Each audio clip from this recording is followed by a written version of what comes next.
get to a new nation, there's always a point where it suddenly dawns on Paimon. This is it. The next chapter of our adventure has begun.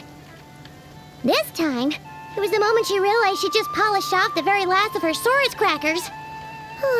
Should have stocked up better at the farewell party. In other words, Paimon has marked the geographic coordinates from 2 minutes and 40 seconds ago as the boundary between Natlan and Nod-Krai. This deviates somewhat from the official coordinates stored in my database. Paimon meant more in terms of how it felt on a psychological level. Anyway, what about you, Traveler? When did it really sink in for you? That actually kind of makes sense. What about you, Anefa? Come to think of it, maybe we should be asking the other way round. So, when you came over to Natlan, what was the moment you felt like you'd left Nod-Krai? In that case, probably when my sensors could no longer detect the moon's power. The moon? You mean that one we can all see in the sky? Negative. I was referring to... Here we are. Paimon, Traveler, we have arrived in Nod-Krai. Oh, wow!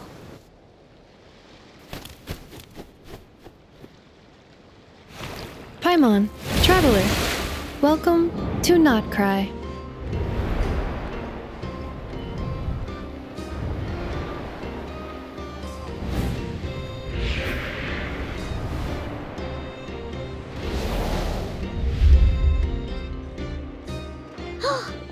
That must be Nasha Town up ahead! That's the place you were telling us about on the way over, right?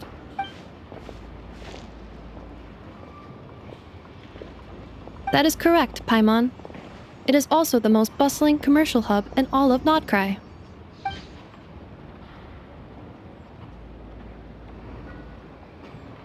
Oh, sounds like the perfect place to start trying out all the local specialties! Huh? Is something up, Traveler?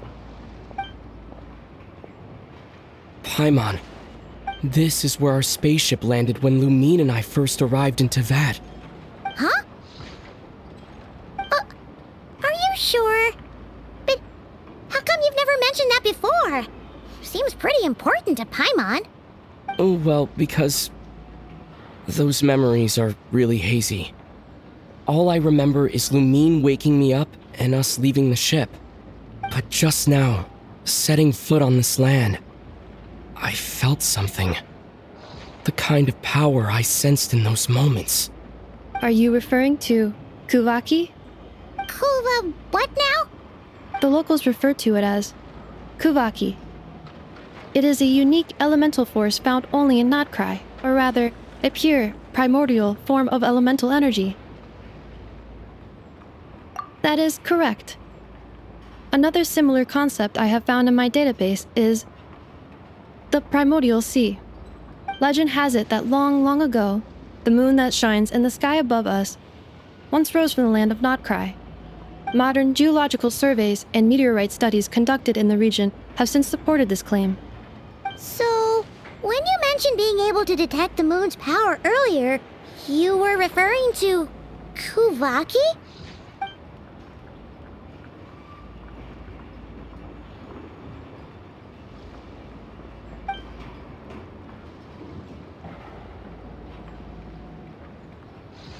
Wait, Traveler, you're saying we might actually find your spaceship here? Do you still remember where it landed? Nod-Krai is surrounded by the ocean. In other words, it could have been anywhere along its coastline. Negative. Description still lacks sufficient detail to pinpoint target location. Hey, it's okay if you can't remember everything right away. After all, it's been a really long time. Let's just do what we've always done, and keep searching as we explore. Besides, what have you got to fear with your sidekick Paimon still here? I'd be more than happy to help you out as well. Our pleasure. Anyway, just knowing that your spaceship's here in Nod-Krai surely counts as a big step forward, huh? Like we've crossed another boundary?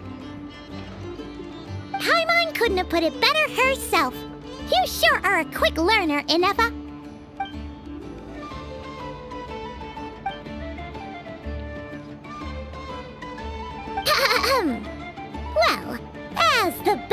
reside in the whole of Teyvat, Paimon hereby does solemnly declare, Nod-Krai, here we come!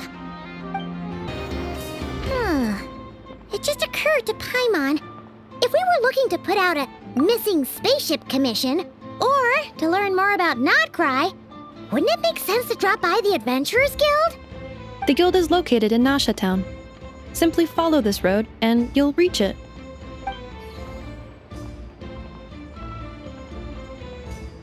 Huh? What in Teyvat is that? Looks kinda like a Sealy, floating around in the air like that. That is a Khaenri'ah, a species unique to the land of Nod-Krai. A Khaenri'ah? Does she have something to do with the moon too? Indeed it does. According to the Frost Moon Scions, the indigenous inhabitants of this land, the Khaenri'ah, are said to be familiars of the moon goddess, leading those who walk in the moonlight's glow to things of great importance. The moon goddess? Don't all people here worship the Tsaritsa? Although Nod-Krai lies on Snezhnaya's border regions, the people here have held their own unique beliefs since time immemorial.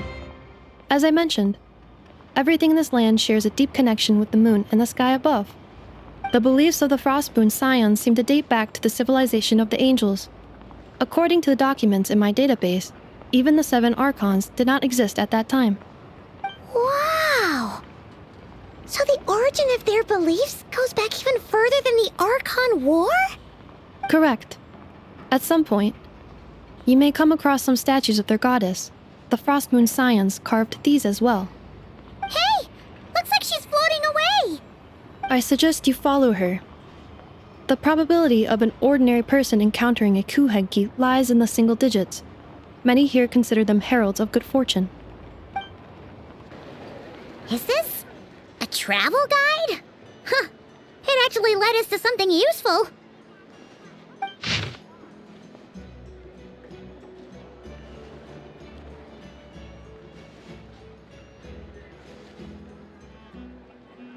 Are there any particular points of interest? Oh, it all looks pretty interesting to Paimon. If we have time, she'd love to see, well, pretty much everything. Recalibrating route. If we keep following the current path, we will arrive at an area of scenic beauty. From there, we will be able to identify both the Adventurers Guild and several must-visit specialty stores. Yikes!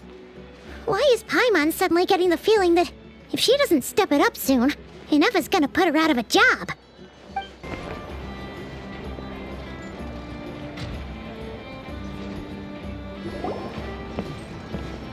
Wow! Nasha Town actually looks pretty big from here. Feels a bit different than Paimon imagined, though. Which aspects in particular deviated from your expectations? Well, Paimon keeps hearing people describe Nod-Krai as an adventurer's paradise. So she kind of thought it'd be a bit more picture perfect somehow. According to legend, there was indeed an era of peace in Nod-Krai's past, the age of the Fae. Tales of those ancient heroes are still told today. One of the most well-known is that of the Lantern Fae. This individual performed many good deeds for Nod-Krai. The present-day Lightkeeper's nightly lantern patrols are, in part, a tribute to their memory. But then, one day, What happened? there came a devastating abyssal calamity that swept across Nod-Krai, and for a time it was left desolate. Heartbroken by what had become of the land they had so cherished, that Fae extinguished their light, just as the abyss had extinguished all hope. Nowadays, the paradise people speak of is more of an aspiration, or an irony, perhaps. An irony? Today, no official authority governs Nod-Krai. In theory, at least, it is somewhere a person can do whatever they wish, and become whoever they want to be. The Adventurers Guild is just over there, in Nasha Town's central plaza, and the flagship tavern is over that way. Hey, what's that building over there? You know, the biggest, tallest one. That is Aino's Boom and Blast Kuvaki energy cannon. It gets activated when the wild hunt threat level outside Nasha Town reaches a certain threshold. But according to the scan I just ran, The energy cannon appears to be malfunctioning, likely due to a recent discharge. The Wild Hunt? Isn't that the abyssal calamity you mentioned that's specific to Nod-Krai? It is a phenomenon that has been occurring for several centuries now. Yet the time and location of wild hunt attacks are seemingly random. At first, it was more of an old wives' tale that adults used to scare children. If you don't start behaving, kid, some night, the wild hunt's gonna come for you. Listen, do you hear that? That weeping in the fog? Those are the cries of a young woman being dragged away. You're saying people actually hear things like that? I have not witnessed enough wild hunt attacks to give a statistically sound answer. But the oldest legends say that all people saw was the ghostly shadow of a woman in the mist. It wasn't until later that it became a full-blown calamity. Abyssal monsters and all. Oh, when you put it like that, Paimon's really gotta hand it to Aino. Not only did she repair you, but she's even built a giant cannon to keep the wild hunt at bay. Absolutely. Aino is very impressive indeed. Anyway, according to my schedule, it is time I took you over to the flagship. Oh, sure. After all, we shouldn't keep Varka waiting. Well, Paimon's not sure if he'll actually show up at the bar this early. You're right about that. Varka told us to meet him here in his letter, right? Let's see. Varka? Varka! No matches, I identified. Huh. So he isn't here after all. Oh, guess we never did actually say we'd be arriving today. Hey, why don't we go ask the owner? If what they say is true, Varka's drinking prowess must have left quite the impression. Huh? Well, well. If it isn't the ineffable Ineffa. Hello there, Demyon. You know each other? Of course! Ineffa's a regular here at the flagship. So, robots are into booze too? Not at all. The energy conversion efficiency of alcoholic drinks is very low, and most of them are full of impurities. Still, I can affirm that your berries and fried meat deserve a solid 9.12 out of 10. It has Aino's approval too. Funny that you should mention that. While you were away in Natland, Varka would come in here every day to pick up a serving of berries and fried meat for Aino. Aww. He must have been worried sick that she wasn't eating properly on account of being so hung up about Ineffa being gone. Actually it's 'cause Varka found out that Aino went wild after Ineffa left, gorging herself on snacks she normally couldn't get her hands on. So it was more worry that she wasn't getting a balanced diet. Think I might have just put my foot in it. Anyway, since you're back from Natland, these two must be the ones Varka mentioned. The Traveler and Paimon, yes? Yep, that's us. So, from the sounds of it, you must be a close friend of Varka's too. Varka? Goes without saying. After all, he's the only one around here who's ever managed to stay standing after 10 rounds of the roulette special. Paimon can't believe he's made such a name for himself. Though, guess it's hardly surprising how. Right now? Must be somewhere near Anvantinjarvi. That's quite far from here. Huh? Where's that? It's a lake in the northern part of Nod-Krai. Word reached him of trouble brewing around those parts, so he took his knights to check it out. Oh. So, we missed him? Varka knew you'd say that. So he specifically told me to make sure you stayed here and enjoyed yourselves. He sends his assurances that everything's under control. Well, if he's that confident, guess our only option is to accept. Anyway, it's not like there's any special cause for concern. He is the Grand Master, after all. Exactly.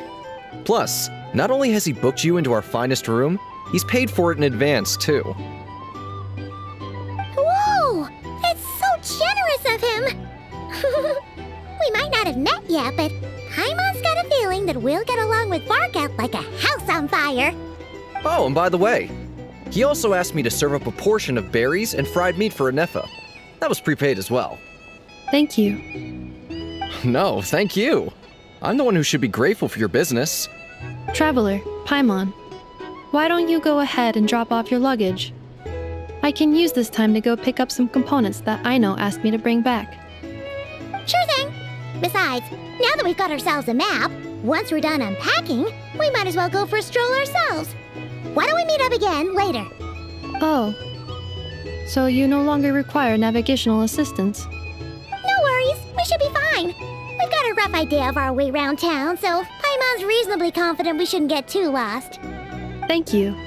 This translates into an approximate time saving of 30%, meaning I will be able to see Aino about 45 minutes earlier than previously projected. Oh, right. You must miss her a lot, too. In that case, we better get a move on.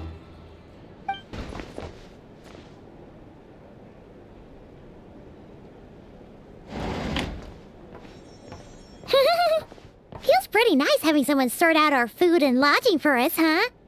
But is this really the flagship's best room? It's pretty big, make no mistake, but it looks a little worn out, right? Though, to be perfectly honest, that feels right at home with everything else we've seen of Nasha Town. You mean it's got something to do with Nod-Krai's history? Oh, that makes sense. But what exactly was this calamity?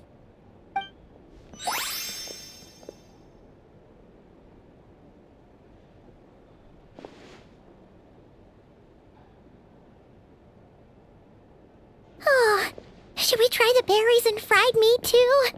Paimon's getting hungrier and hungrier every time someone mentions it. Oh, sorry about that. Paimon wasn't watching where she was going. Please, there's no need to apologize. If anything, I'm the one who should be sorry. Clearly, I shouldn't have gotten lost in my thoughts in the middle of a hallway. Wait a sec. Are you staying in the room next to ours? Ah, quite the perceptive one, I see. First things first, allow me to introduce myself. My name is Kirill Chudamirovich Flintz, but please, just call me Flintz. Whoa, that's an impressively long name for sure. Ah, is that so? Names like mine ought to have been fairly common in Snezhnaya, at least in the past. Would I be correct then to assume that the two of you are travelers in this land? Yep, you sure would be. Paimon is Paimon, and this is the Traveler. We've been to a bunch of nations already, but we only just arrived in Nod-Krai today. What a rare honor it is to meet such worldly travelers. Are you here for travel too? If only I had the time to spare. No, I'm just staying the night. Oh, so you're here for business? That's certainly one way to put it. I'm a ratnik of Nod-Krai, normally stationed near the burial grounds to the north. My sole cause for being here today was to repair this lantern of mine.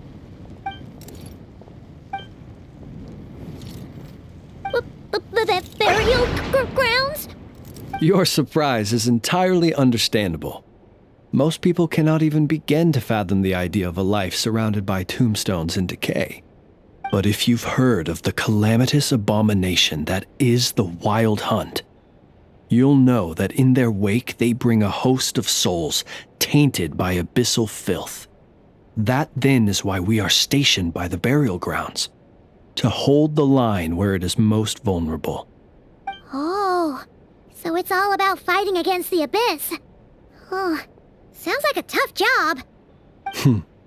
I thank you for your concern. But in truth, I've long since grown used to it. In fact, I like to think it rather suits me. If anything, I'd say I prefer the peace and quiet of a graveyard to the hustle and bustle of urban life. Paimon sort of gets it now. But even so, she is still pretty sure she could never get used to living in a graveyard herself. For one thing, she'd be too scared to fall asleep at night. Oh, I assure you, there's no need to worry on that account. The kind of ghosts you find in cemeteries aren't too big on talking. But even when they do, they're usually far more discreet than the living. Well, would you look at that? Who'd have thought we'd end up chatting this long? Must have a lot in common, huh? Forgive me, but I must excuse myself, for the time of my appointment draws near. And in terms I'm sure you'll understand, a lanternless ratnik is like a mapless traveler. A serious conundrum indeed. Oh, sure. In that case, you go right ahead. We won't keep you any longer. Not at all. Should the opportunity present itself, I'd gladly continue our conversation another time. You're always welcome to come visit my grave. The grave I stand watch over. Your visit would bring much-needed light to that place of final rest. Right. Well, if we get the chance. Then allow me to wish you a traditional ratnik's farewell. See you by the graveside. Ugh. Jeez. What a weirdo. Not to badmouth him at all. In fact, he seemed pretty cultured, but at the same time, kinda spooky? Must be all that time he spent around graveyards. His lantern? No, not really. You mean, 'cause it was broken? Huh. Guess you've always had a nose for stuff like this. If you're worried, you can always ask him the next time we cross paths. Hey, don't you start spouting all that weird stuff too.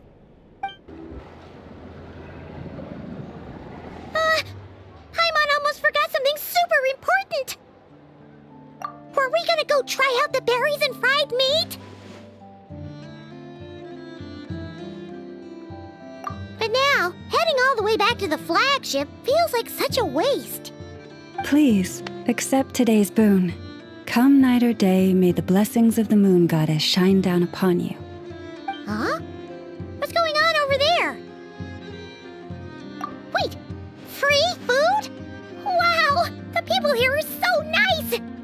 Quick, let's grab some too. Paimon's super curious what their food tastes like. Moonlight illuminates the path before you, travelers from afar. Huh? How'd you know we were travelers? Just now were a song the birds in the sky, singing of your wanderings. You are no ordinary guests, it seems. The birds in the... what now? Forgive me. I should not have laid the words of others out as a welcome mat for our very first meeting. You, too, must be wondering who I am. I am Lauma, moon chanter of the Frost Moon's Scions. Please, as do our followers and other passers-by, accept today's boon. Happy to oblige. Paimon's name is Paimon, and this here is the Traveler. Thanks so much for sharing your yummy food with us. We'll take one each. Think nothing of it. These fruits were the finest we found, delicacies gathered in the wake of the morning dew. It is my hope that partaking of them may lift your spirits to heights anew. The finest you found? Wow! That sure is kind of you, but wouldn't you want to keep those for yourselves? The first fruit of the harvest must be placed upon the moonlight altar, not as an offering to the gods, but as a spark for lost hunters. For it is the blade of the starving that darkness most easily corrupts. As perhaps you have already heard, we Frost Moon's Scions revere and worship the moon goddess. We believe that together, virtue and compassion are the shining light that will lead us all out of the long, dark night. And now, with tides of haughty Fatui swarming into Nod-Krai, driven by greed and greed alone, more than ever before, we must all unite under the banner of virtue. Huh, look who it is again. Those unsufferably kind-hearted Frostmoon scions. Got enough for us too? That's right! 2 servings each! We're starving over here! Fatui! After what you've been doing to our sacred statues, how dare you even show your faces? Wilhelmina, bestow today's boon upon our guests. You hear that? No slacking now. We'll have the very best you got. But, my lady, they... Please, you two, accept this meal. But remember this. Kindness is the first lantern left to guide those who stumble in ignorance. Come again? Let me finish. But should they still refuse to follow the moonlit path, then by our frosted blades shall we show them its shadow. You! Hey, look who it is. Tch, whatever. Just you wait. We'll be coming for you next. Huh? Where's the meat? Who wants to eat this garbage? Those stooges really are the worst. Ever since they came to Nod-Krai with all their weird equipment and built that so-called experimental design bureau, our lives have been turned completely upside down. Judging from how they reacted just now, it seems the Fatui already know who you are. Well, we have gotten in their way in pretty much every nation we visited, so we're probably at the top of their blacklist by now. I see. Then, on behalf of the Frostmoon Scions, I thank you for the goodwill you have shown us. Because if they had gotten ahead of themselves just now, I'm sure you would have stepped in to help. Just as the birds and beasts put it, your arrival heralds joy to us all. Besides, for a weary traveler far from home, what better respite than to bathe in the moonlight? You will always be welcome at the Frostmoon Enclave, the place we call our home. May we meet again in the moon's gentle glow. These are delicious! So refreshingly fresh! Those 2 Fatui wouldn't know a good thing if it came up and bit them on the shoulder. Looks like Inefa isn't done with her shopping yet, and the Adventurers Guild is still empty. Where should we head next? Good idea! Wouldn't want to let the Kuhenki down, after all. Let's see... Okay, Paimon's got our route all figured out. So, all that's left to say is... don't fall behind! This is Nuts and Nuts. It's mostly a fruit shop, but there's a crafting bench too. This is the Speranza, one of the travel guide's recommended restaurants. All the waiters here are kids. This is the Vesnitsi Prolecha greenhouse. Apparently, their flowers are all made of metal, so they'll never wilt away. And this is the Rossum Workshop. If you ever need a weapon made, this is the place to go. And over here, they've got a super tall observation deck. Whoa! Take a look at that! You can see really far out into the distance. That way's north, and that looks like something built by the Fatui? And then over there to the west, that must be the place Lauma mentioned, where the Frostmoon Scions live. So, what'd you think? Even if Inefa kinda stole her limelight earlier, this just goes to prove that Paimon's own tour guiding skills aren't too shabby either, right? She sure is. It'd take hundreds of years of practice to beat the best tour guide in all of Tibet. Huh? Look! There must be someone at the Adventurers Guild now. There's already a line forming outside. Looks like we'll finally be able to ask about your spaceship. Oh, or was there anywhere else you wanted to stop by first? Where? Which one are you... Oh. Now you mention unfortunate. Paimon's noticed it too. Ugh. Better not be who she thinks it is. Anyway, where we go first is completely up to you. Either the Adventurers Guild, or that suspicious-looking shop. A word of warning, though. If we step into that shop, be sure to keep a very close eye on your Mora.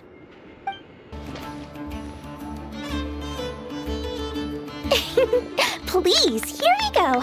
And if you ever need anything else, don't forget to make the great Lord Sangama Bay your first port of call. Oh dear. So it is the real deal. Of course it's the real deal. Everything you'll find here is 110% real, meaning every one of my deals is as real as a deal can... Wait a minute. Well, if it isn't my two most valued clients! And with no small thanks to your munificent patronage. Come, how could you just sneak into Nod-Krai like this without telling your dear Lord Sangama Bay? If I'd known earlier, I would have made an absolute pulled out all the stops to ensure that your boat ride over was as comfortable as humanly possible. Thank the Archons we didn't tell you. Oh, come now! You know as well as anyone how impeccably and conscientiously above board I am when it comes to doing business. Well, regardless of whether that's true or not, the main issue here is that we had no idea you had a branch in Nod-Krai. A clever merchant always has a backup plan, or two, or three up their sleeves. As the saying goes, a rabbit with many burrows fears not the hunter's arrows. A merchant with stores galore hears no debtors at the door. Since you're both here in Nod-Krai, would you care for some of my finest local souvenirs? Whatever you're looking for, I have it. Or if it's Sumeru you're missing, I've got that covered too. We literally just arrived. Do we look like we're on the hunt for tourist trinkets to take back for our friends? My, your high-minded tastes never cease to impress. In that case, I know just the thing. You must be on the hunt for something like this? What's that? Your hat? Information, of course. Information about Nod-Krai, locked securely in the otherwise impenetrable vaults of the Lord Sangama Bay's brilliant mind. I knew it! I just knew you'd appreciate the value of my wares. On the back of all our pleasant dealings in the past, I'll even take a hit by throwing in some insider info for free. Wow. You sure are feeling uncharacteristically generous today. What do you mean by uncharacteristically? I am the most generous person forget it. Anyway, the long and the short of it is this. The moment I set up shop in Nod-Krai, it struck me how many different factions there were, all competing against each other for power and influence. Well, as they say, there's no time for business like a crisis. Things got even more turbulent after the Fatui pulled down two ancient moon's remnants. People began to catch a whiff of the coming chaos. And the more troubled the waters, the greater the potential profit. Not at all sorry to interrupt, but we're not here for Mora. Oh, really? But surely it was the tales of an adventurer's paradise that brought you here. The chance to take your very own slice of all the latest and greatest business opportunities. Oh, I almost forgot to mention. Sooner or later, you'll no doubt end up doing business with some other merchants in Nod-Krai. And someone's bound to mention a place called the Curatorium of Secrets. Listen to my advice. Do not, under any circumstances, go there, no matter how much trouble you're in. The Curatorium of Secrets? What do they get up to there? Just a place that handles all kinds of disputes. But the owner will charge you an absolute fortune, and she has a temper to match. Nothing like your friendly neighborhood, Lord Sangama Bay. You're not just saying that to stop your competition from undercutting you, right? When did that little pipsqueak get so sharp? And after I gave them all that info for free just to win them over. What do you mean? Of course not. I'm only thinking about your wallets. I mean, on behalf of your wallets. You're really not convincing anyone, you know. All right. Business is a cutthroat business. I won't argue with that. But I'm not lying about that boss lady. Not only did she make it into my top 3 people not to mess with in Nod-Krai, she's also in my top 3 people most eager to trade in favors. Seriously? It feels like you're just bad-mouthing your rival now. Fine. If you don't believe me, go see for yourselves. We might both be from Sumeru, but compared to hers, my conscience is so large, why, it could fill 3 whole palaces of Alcazar's array. But when you realize what I'm saying is true, don't say that good old Lord Sangamabe didn't warn you. Lucky us! The line seems to be gone now. Come on, let's go say hi to Catherine. Hey, Catherine, we meet again.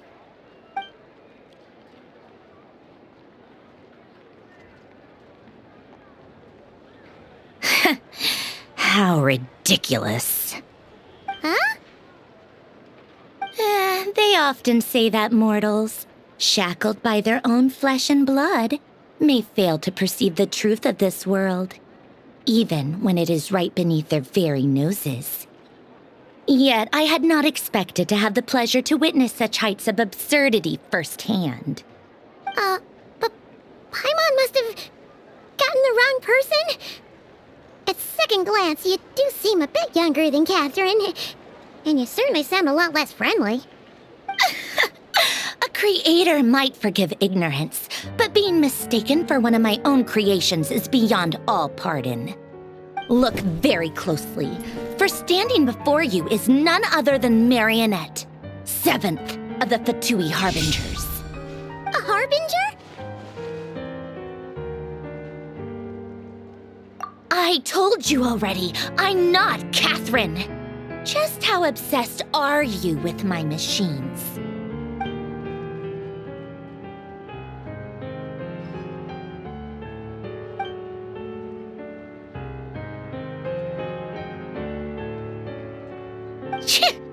Today's encounter is merely a courtesy call. A friendly warning, if you will. You interfered with my work once before, with that little robot.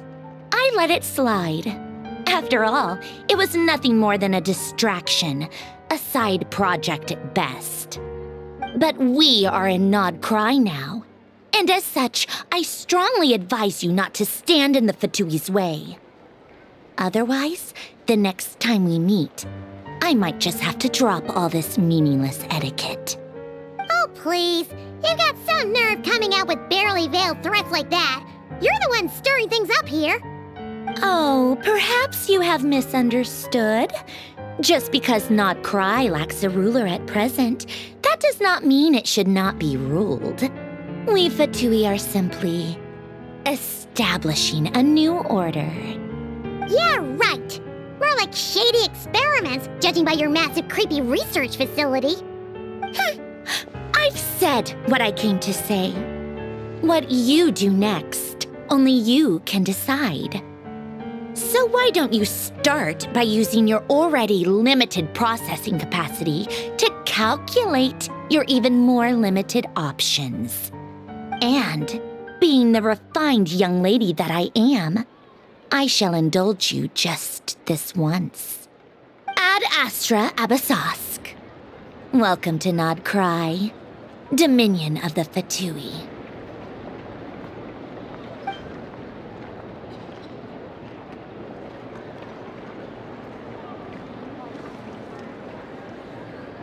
Ugh!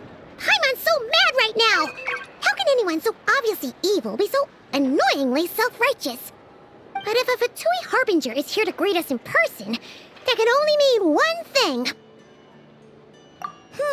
We'll have to be extra careful from here on out.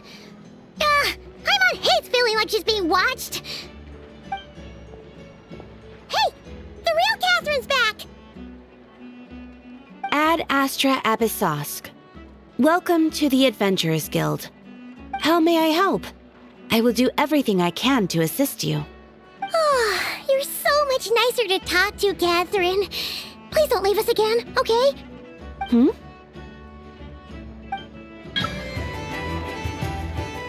Inepa! Hello. I was just about to start tracking your whereabouts. Did you manage to get everything Aino asked for? I did. What about you? Do you need me to navigate or introduce any more places around town? Not for now. We've seen most of it already. We probably need some time to process everything we've learned, though. Any progress with the spaceship? No. Catherine came back just now, so we asked her, but even she hasn't heard a thing. One possible explanation is the vast stretch of time that has elapsed. Additionally, given the limited resources available in Nod-Krai, it is entirely plausible that the wreck was scrapped for parts, or even mistaken for a pile of broken machinery. Aw. Understood. In that case, why don't we go ask Aino together? After all, she was the one who salvaged me, ancient dragon technology and all. If there really are any unusual parts floating around Nod-Krai, there's a high chance they've passed through her hands at some point or another. Good point. And since you keep mentioning her, we're curious to meet this whiz-kid mechanic, too. Understood. Then I'll handle navigation as before. ETA at the Clink Clank Krumkake craft shop. 34 minutes ahead of schedule.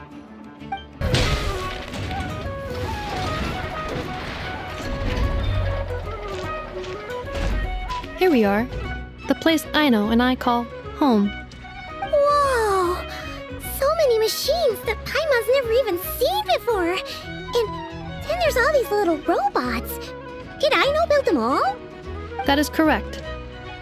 It looks like Aino has created 3 more little bots since I've been gone. Aw. Well, you were gone for quite a bit. She must have missed you. I missed her too. I want her to see what I've become. Let's not keep her waiting any longer then. Come on!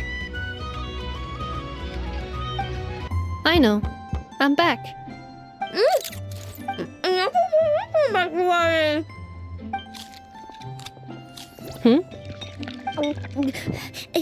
Ineffa?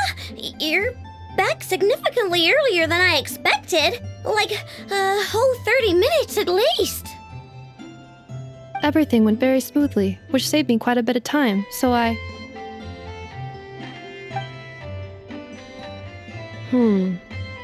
know. Could you turn around for a moment? I know. I've been on my best behavior the whole time you've been gone. She's got chocolate all over her mouth. I know. While I was away, did you strictly abide by my tailor-made snack intake schedule? Oh, of course I did.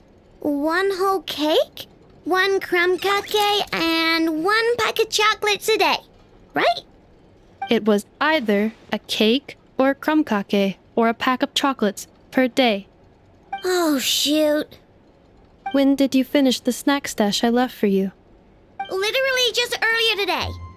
Let me just go run a scan on that. I meant today, a week ago. And then you restocked an entire week's worth on your own initiative? 2 weeks worth.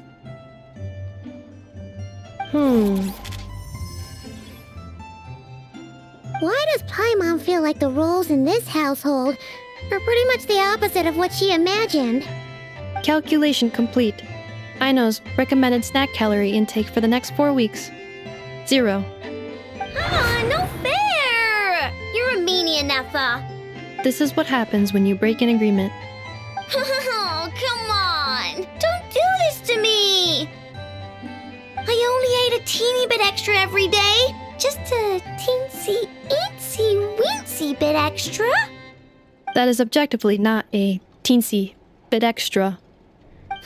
Seriously? If you'd only arrived half an hour later, I would have had everything cleaned up and you wouldn't have noticed a thing. But now that I think about it, you even said you'd come back a bit earlier than you did, so I wouldn't have to worry. But then, you were away so long, and I was so worried about you. And that's the only reason I even... Oh. I know. I am very sorry to have kept you waiting. I'm back now. Welcome home. Oh. So, will I be able to keep eating snacks as usual now? Negative. Aw. Okay. Well, given that I am later than I initially projected, I'll let it slide. But just this once. Thanks, Inefa! You're the best! I know. Allow me to introduce. It's the honorary knight and Paimon! I know. Uncle Varka talks about you guys all the time. Nice to meet you, I know. Inefa's told us all about you, too. Huh? Really? She actually said that about me? Well, she's not wrong. Oh yeah, so, you're here to see Uncle Varka, right? A couple of days ago, he suddenly said he had to head out on business, and that he might not be back for a while. He asked me to let you know if I saw you. Yeah, we heard about that at the flagship. Did he say what he was doing? Nope. Just told me to take good care of you guys and make sure you feel right at home. Oh, shoot. Please, take a seat.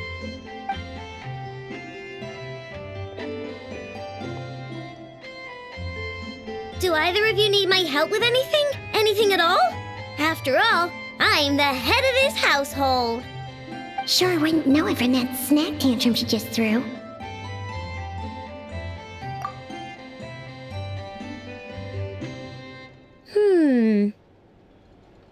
A spaceship, huh? From outside to that? Exactly. So, ring any bells? No. Oh. You sure? Nope means nope. Never seen the slightest trace of it. More specifically, by nope, I mean, I've never seen a single piece of tech in all of Nod-Krai that might have come from out of this world. Not in any new machines or in any old ones either. Huh. What I know means is that your spaceship almost certainly has not been disassembled nor repurposed as parts for other machines. Oh, so that's what she was getting at. Yep. I've taken apart pretty much all the fun stuff in this city at one point or another, but I don't recall ever seeing any components that were anywhere near that special. So, either your spaceship crashed somewhere it's never been found, or someone did find it and then hid it really, really well. But who would even do something like that? Beats me. Maybe someone who thought they could stash it away for a rainy day. Just like how I sometimes hide snacks in the... Anyway, long story short, I definitely haven't seen anything like that. Besides, sounds like it would practically be ancient history by now. If anyone still has any leads on what really happened, it'd be the Frost Moon Scions. The Frost Moon Scions? Huh? Haven't heard of them yet? Didn't Inefa tell you about their rituals? There wasn't enough time to delve deeper into their history and traditions. What kind of rituals are we talking about? I've never actually seen them myself. Just heard bits and pieces here and there. They say that each of their moon chanters has had access to an ancient relic that lets them see the true past.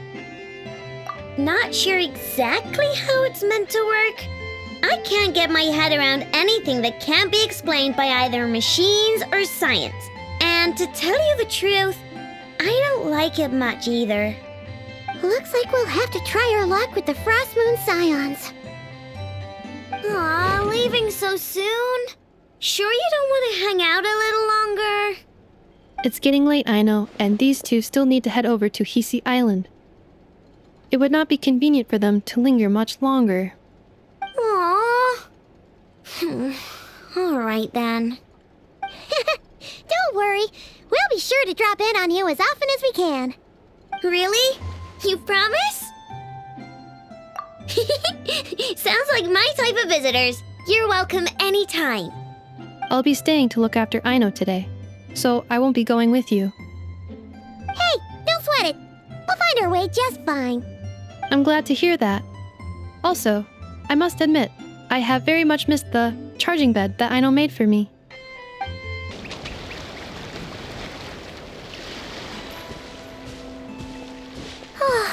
Seeing Anafa and Aino reunited like that sure was heartwarming. We should definitely hang out with them more in the future.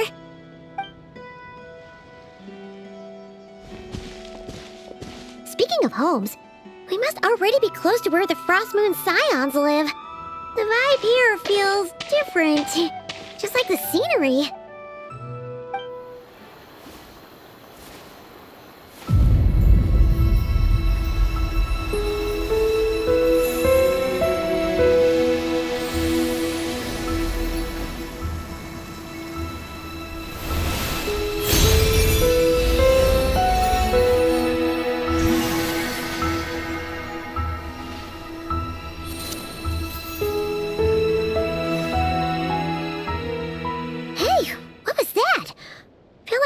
Sort of breeze blew by, and then the petals suddenly turned into...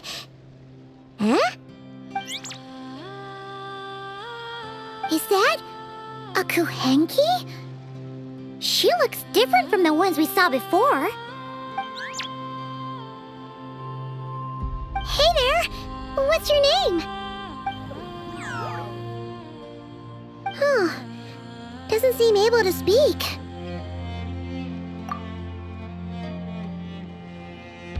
No idea what she wants. Unless you want to stop, maybe we should just keep moving?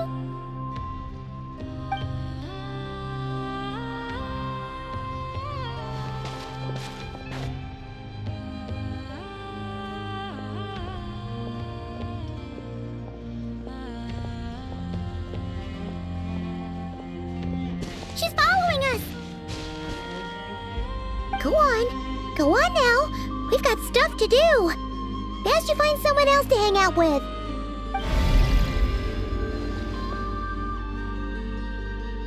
Hey! Don't make it sound like Paimon's some kind of meanie.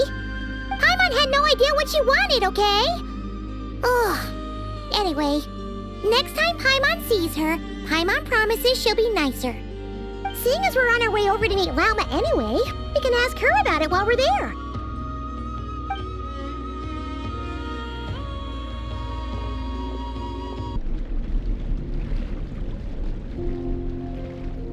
Huh? Hey, look! Isn't that Lauma? The moon chanter? Let me take a look at your wound. You must be more careful. Doesn't matter how much of a rush you're in, your safety always comes first. Oh, you're back too. How is your day? You what? Those two Fatui? The ones who were causing trouble in Nasha Town? You went to teach them a lesson? And you put that in their food? You naughty little thing! How could you do that? They didn't notice. That's not the point. You mustn't do that again, okay? Next time, at the very least, bring a few of your friends along too. You'll be an easy target if it's just you on your own. Hey, Lauma! Still remember us? Oh, it's the Traveler and Paimon, isn't it? Welcome to Hisi Island. Not at all. Those who come with kindness in their hearts are always welcome with the Frost Moon Scions. Were you just talking to those animals? I was indeed. The Frost Moon Scion's bloodline is unique, for throughout our history, there have been many among us who could communicate with all living things. What was that? Oh, is that so? She says she was trapped in a plant earlier, and that you were the ones who rescued her. She wants me to thank you on her behalf. Oh, it was nothing. Barely lifted a finger. If you both are free, why don't you join us at the Frost Moon Enclave for dinner? Consider it a small token of thanks for your kindness. We'd love to! And actually, we had something we wanted to ask you anyway.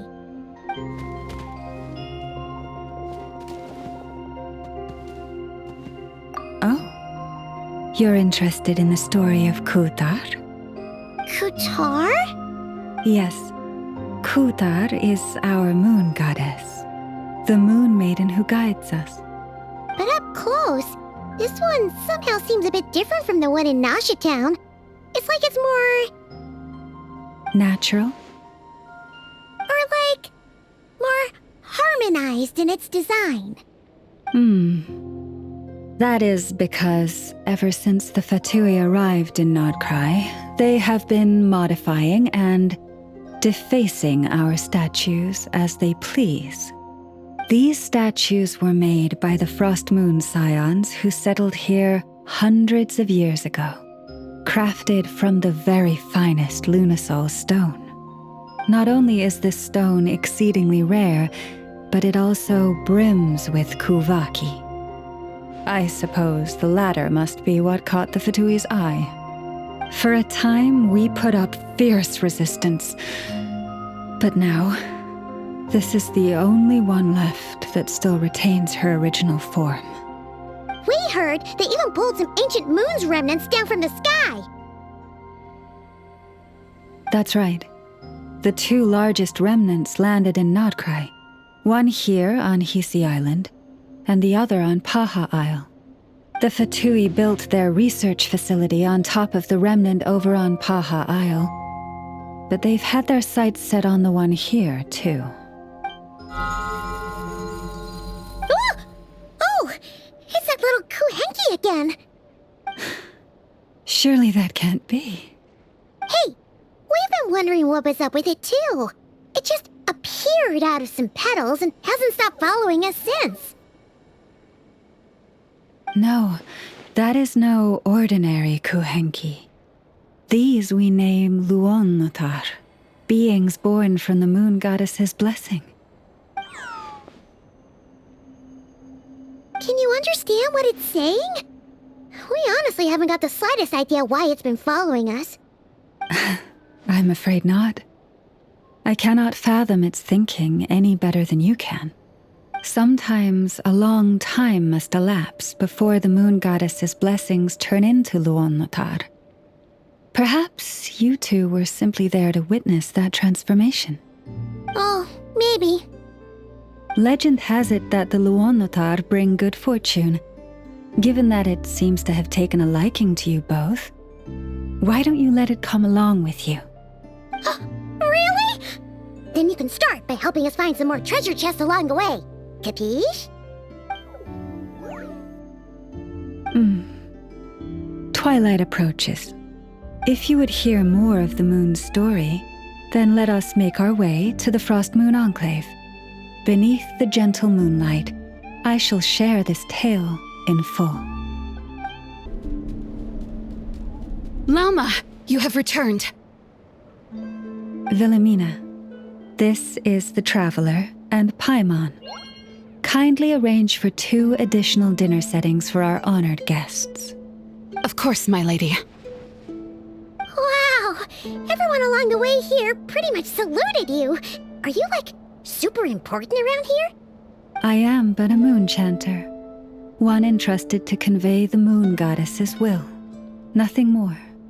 She's just being modest.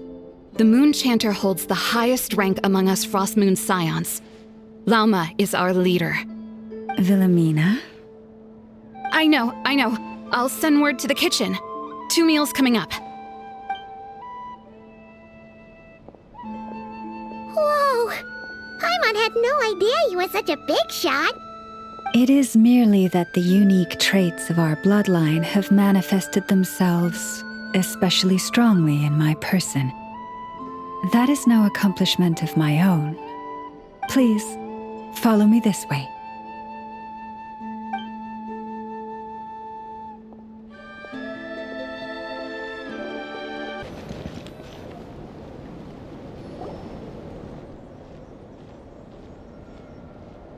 Even to this day, I am still trying to piece together the many fragments of our past. It is a story not only of the Frost Moon's scions, but also of the moons themselves. A story of the moons? Yes. We Frost Moon scions are the last descendants of the ancient golden realm of Hyperborea. Its former glory may have faded, but what remains is a memory uniquely ours.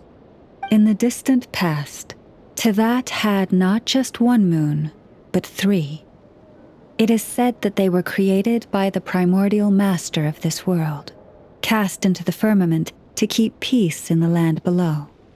Firstborn was the eternal moon, largest of the 3. Legend has it that it was her immense Kuvaki that gave rise to the ocean tides. Next was the frost moon, smaller than her big sister, yet brightest in radiance. Her glow became the cold, undying lantern of the night. Finally came the iridescent moon, smallest of the sisters. Most of the time, her light was barely visible to the naked eye. Yet when she shone, her fleeting halos were all the more mysterious for it. Wow! Sounds like it all happened so long ago. So, what happened to them afterwards? Afterwards, well, as you have seen, the 3 moon goddesses perished. This happened in a war triggered by the Descenders, and of the 3 lunar husks, only the Frost Moon survived unbroken, while the others were shattered to pieces. Oh, so that's why there were ancient moon's remnants in the sky. Yes. It is also said that when the moons shattered, most of their fragments rained down upon this land like stardust. That is why Nod-Krai is blessed with such an abundance of Kuvaki. As for the remnant that the Fatui recently pulled down, that belonged to the eternal moon. Wait a sec.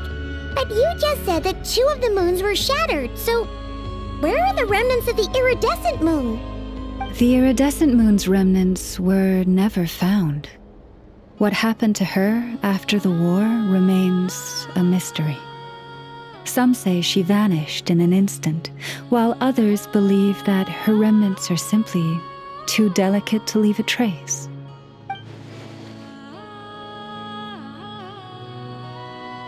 Yet, though the era of the 3 moons has long since faded into legend, successive generations of Frost Moon scions have always passed down a prophecy that one day the moon goddess would return. And in the end, that prophecy did indeed come to pass, though not quite. Lady Lama! Lady Lama, are you there? Cappy, what is the matter? Lady Lama, it's my daughter, Khaenri'ah. Her illness. Take me to her, right away.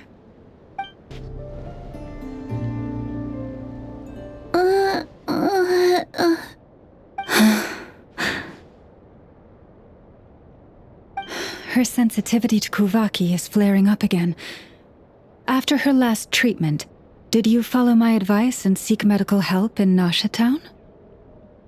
But those doctors are all Snezhnayan. They're outsiders, compatriots of those brutes who invaded our homeland. How can we possibly trust them? Not all outsiders are enemies, Cappy. They've been treating this condition for generations. They have the experience we lack. But we're Frost Moon scions. Should we not remember what the outsiders did to our moons? Surely the Lady Kutar will reward our devotion. But Cappy, Kutar is long... This isn't the time for a debate. O lost child, snow-swept and buffeted by the howling winds of the frigid night, let not the silver flame within you fade. By the frost moon's grace, I shall warm you, curled up as a fledgling in frozen soil.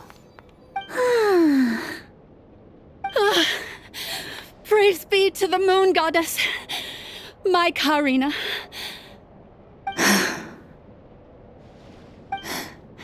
Remember, she must take powdered laka berries daily. It will ease her symptoms.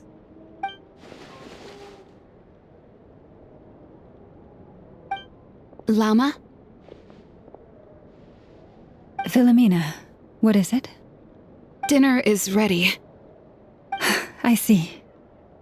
Cappy, let her rest here for the night. I'll have someone bring her a blanket. All right. Thank you so much, Lady Llama.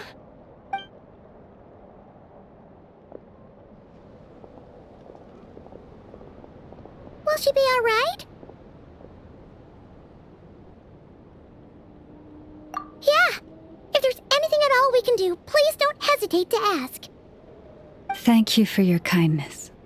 For now, though, Khaenri'ah should be fine. She'll be feeling a lot better tomorrow.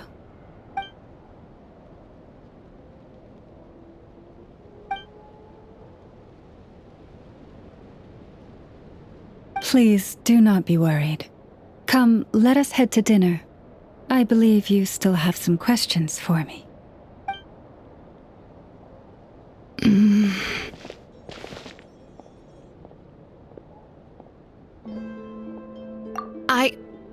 Oh, sorry. Yes, I'll be coming too.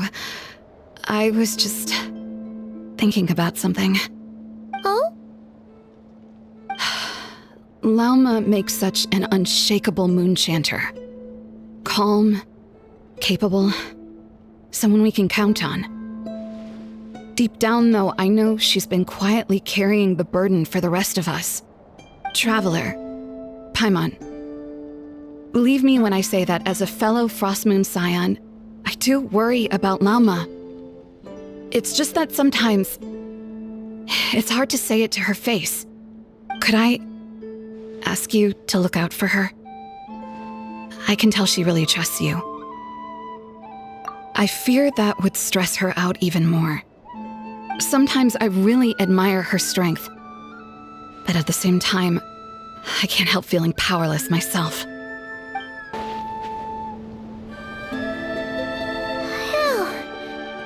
I'm so full.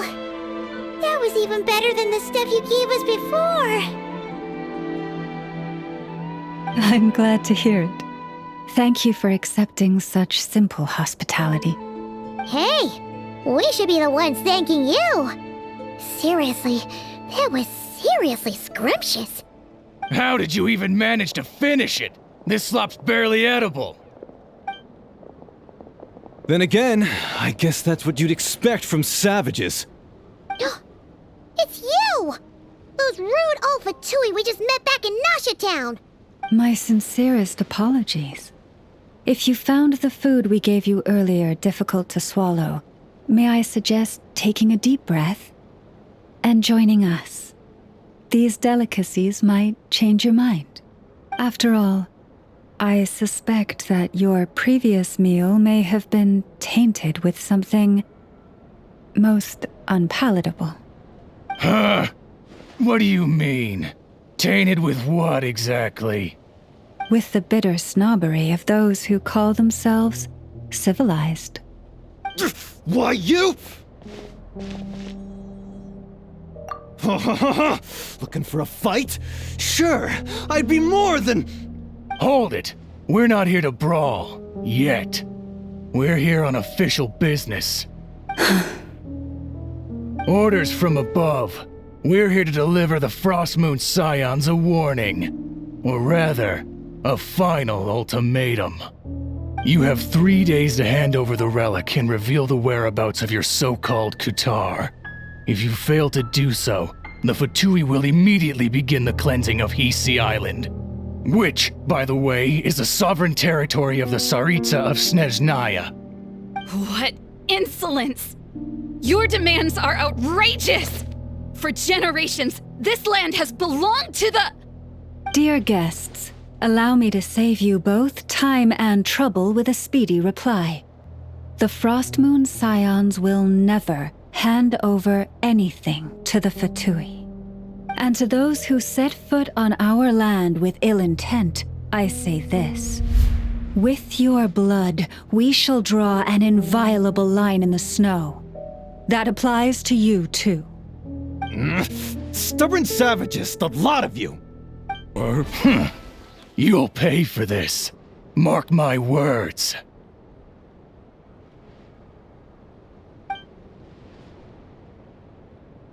Hey, if you're so tough, get back here and put him up! Huh. Guess all they're good for is running away. I'm so sorry. You've had to put up with far too much unpleasantness today. Come on, it's not your fault. We don't like bullies like them either. But still, they mentioned a relic and Kutar.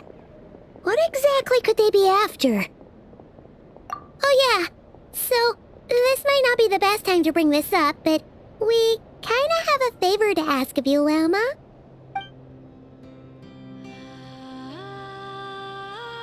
I see. So your questions concern the sacred relic too. Please, do not hesitate to speak your mind. Unlike those insolent intruders, you walk in the moonlight with open hearts.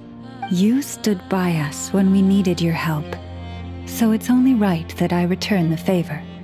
But let us continue this conversation somewhere more fitting. As it happens, there's something I'd like to show you, too. Wow! It's spectacular! Kutar was born here on Hisi Island around 500 years ago. As it just so happened, a priestess of the Frost Moon Scions witnessed the moment of her birth. Instantly realizing that this was the prophesied rebirth, she quietly recorded the event and carved this statue to honor that miracle. According to legend, Kutar's birth was accompanied by the sudden appearance of many Kuhenki, who wove the moonlight that bathed her into silken vestments fit for a goddess. Hey! It's like it knows we're talking about it. From that day forth, the Kuhenki have been regarded as Kutar's familiars.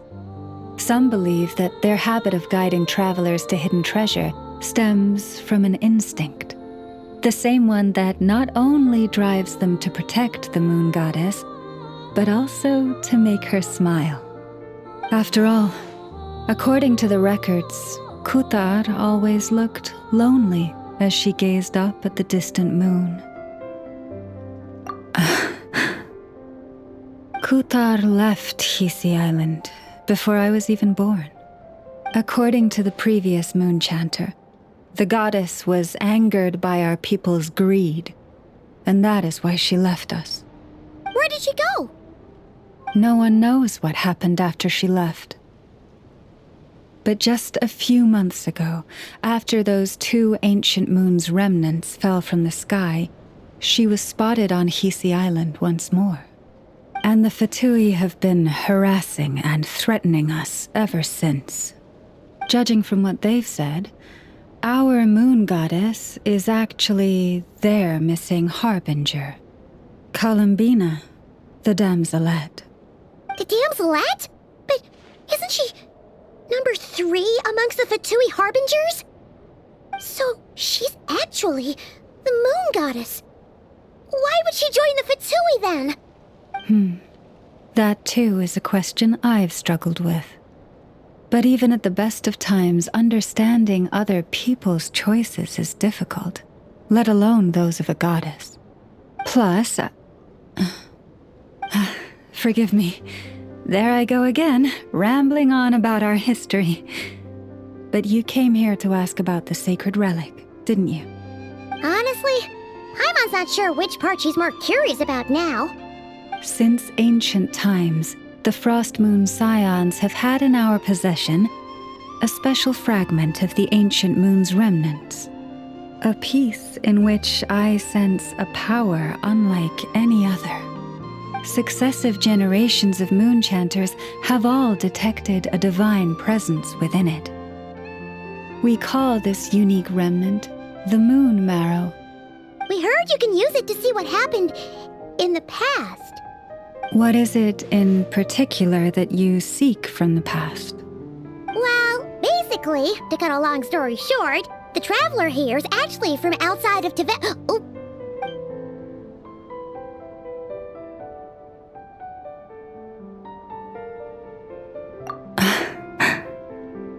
Thank you.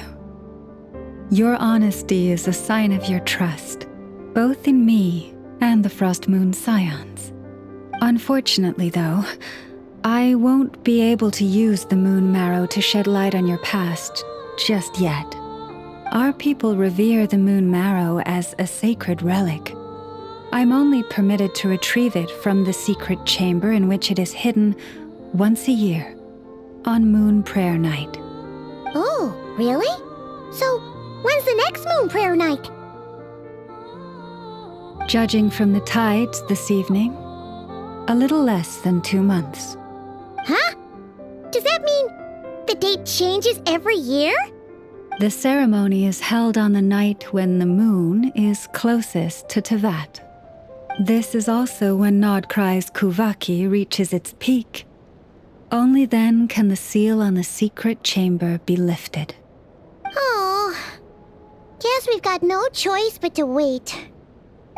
I am truly sorry that I cannot help you sooner.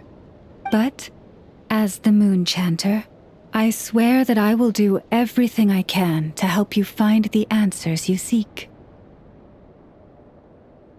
Think nothing of it. After all you've done for us, you deserve nothing less. Who'd have thought today was only our first day in Nod-Krai? Feels like so much has happened already. If I may be so bold, what does family mean to you?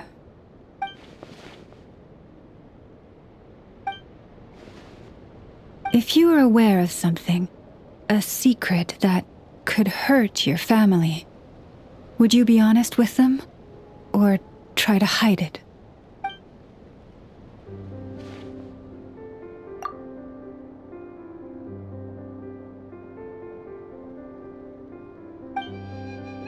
Oh, I'm so sorry.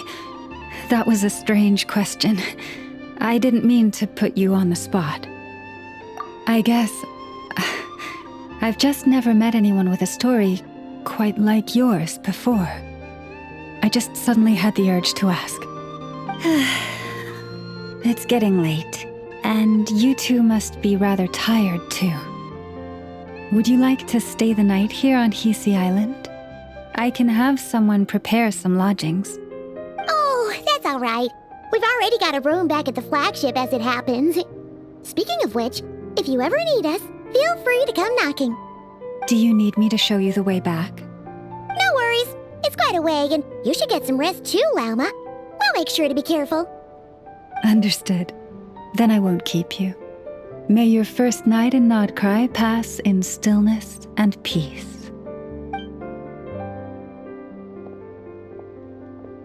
So, what you thinking? Sure was an eventful day, huh? The good news is, we're not at a dead end in the search for your spaceship yet. We can always learn more about this place while we wait. The usual drill, huh? Paimon's really getting sleepy now. If she gets too tired to fly back, you carry her, okay?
Hey, what are you doing here?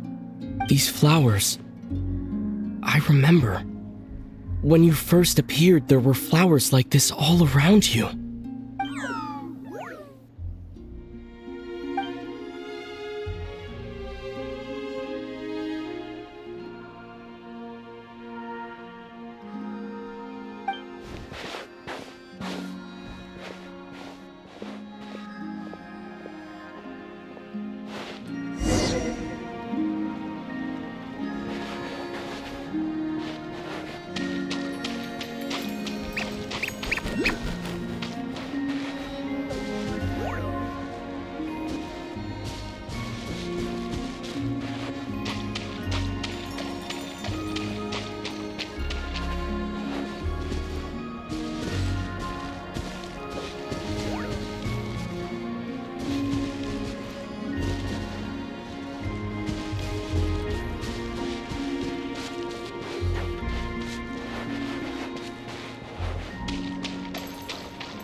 Who goes there?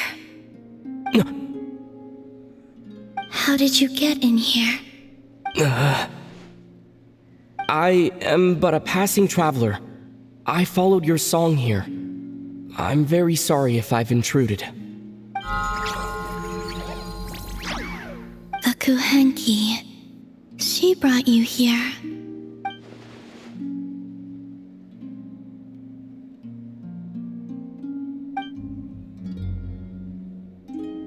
May I ask, are you the one they call Kutar? And the harbinger that the Fatui refer to as the Damselette? The Fatui? Are you here at their behest?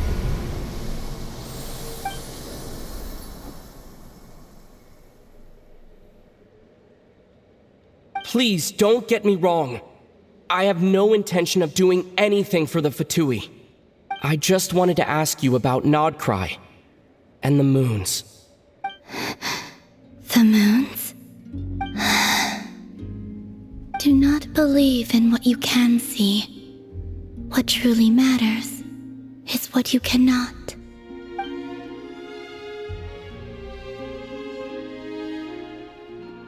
What do you mean?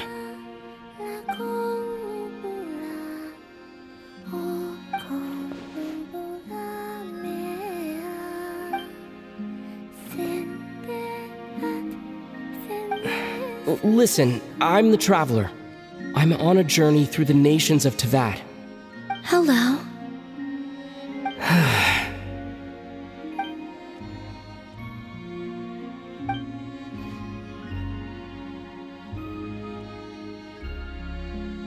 Could you tell me your name? Columbina. Kutar, the damselette, the moon goddess. Pick whichever takes your fancy. I do not know my own name.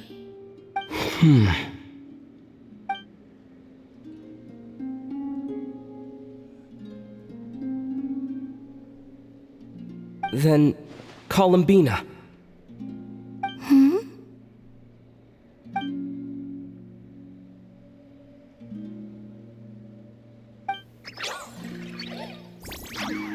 This Kuhenki, this Lanatar, did you bring her into being? Come here, little one.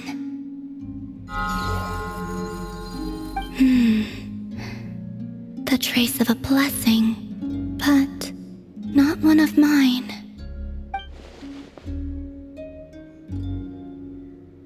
People always assume I can do many things. Assume I have done many things. But I haven't. All I ever wanted was to.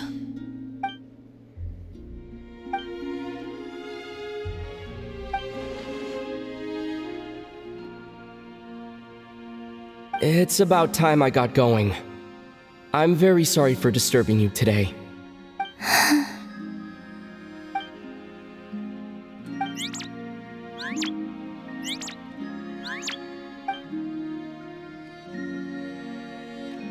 Columbina, that Kuhenki.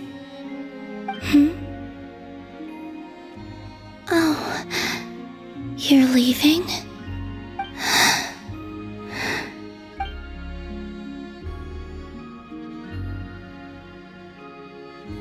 Go then.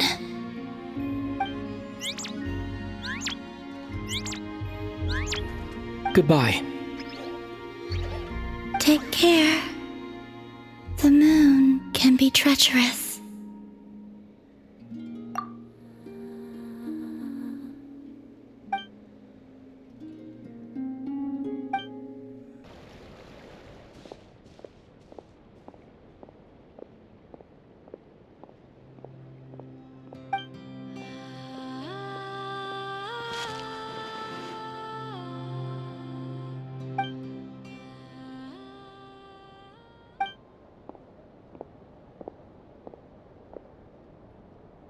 Wait, is that... Lumine?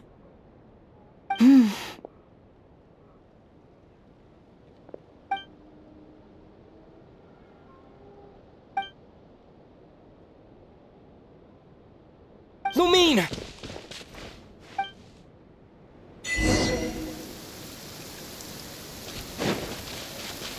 Lumine!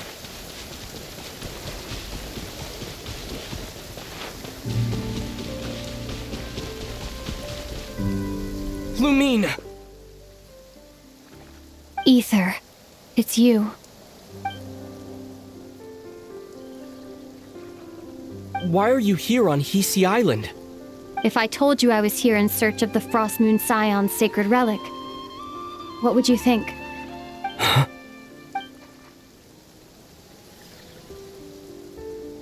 Are you also here to uncover the truth about our past? That's right. What happened to us in the past, how we came to Teyvat, why our spaceship crashed here. There are things I want to know too. But I'm not about to sit around waiting for another 2 months to find out. Wait! Wait? But I still have unfinished business.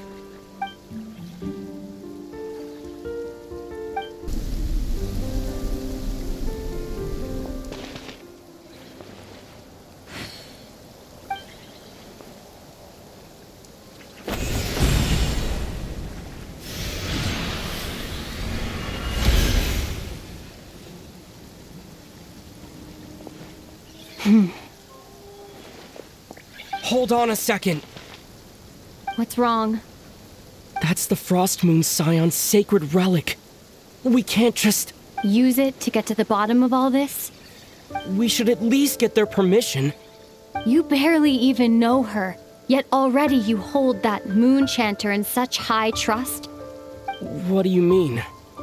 She told you that the seal can only be broken on Moon Prayer Night, when the flow of Kuvaki is at its peak, yes? You heard all that? Watch this. Huh? But... Get it now? She's been stalling for time. As long as the statue's base is imbued with sufficient power, the secret chamber can be opened at any time.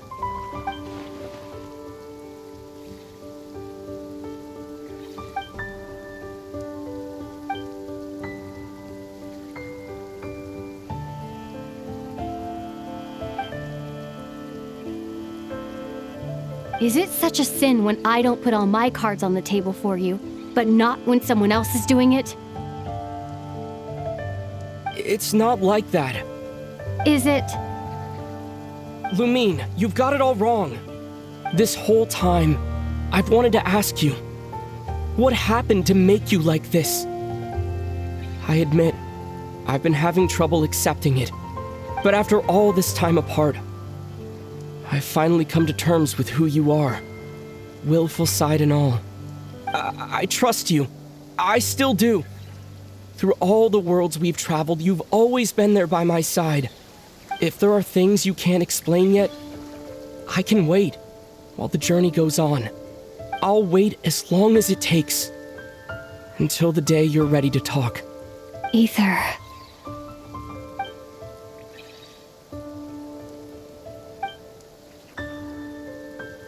I'm not looking to borrow the moon marrow simply because of our past. It holds answers about the very origins of Teyvat. I've always believed that if you want the truth, you have to see the whole story for yourself. I'm not asking you to trust me, Ether. Just don't try and stop me. If this choice weighs on your heart, then let me go in alone. Forget this meeting ever took place. Bit late for that now. But maybe this is the chance I've been waiting for all along, even if it fades with the morning light. I want to go with you. You sure? Yeah. Then let's go. Lumine. It's been ages since we went on an adventure together. I can't wait. Really? You think I'd lie to my big bro? From what I understand, the path ahead is likely to be full of trials and challenges. A deterrence against intruders, and a test for those who truly seek entrance. I doubt the two of us will have any problems. I agree. Still, if we get separated, things could get tricky. Best we move together and watch each other's backs. Even the sound of your footsteps takes me right back. As a warrior, as a traveler, as my big brother.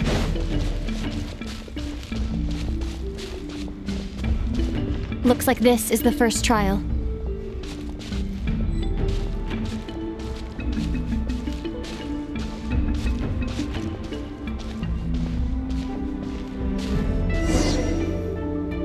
Ether, do you understand how Kuvaki works? How it exacts force through push and pull? Let's see. How about this? I'll temporarily neutralize the Kuvaki on the cliff face and move the platform into the center. Once it's in place, you'll need to utilize the repelling force of Kuvaki to reach the other side. Okay, I'll leave it to you then.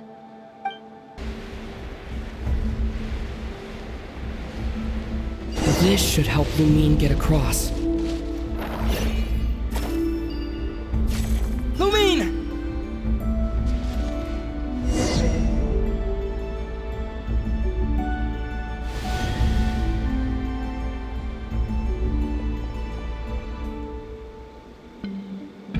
We make a pretty great team, huh? Just like the old days.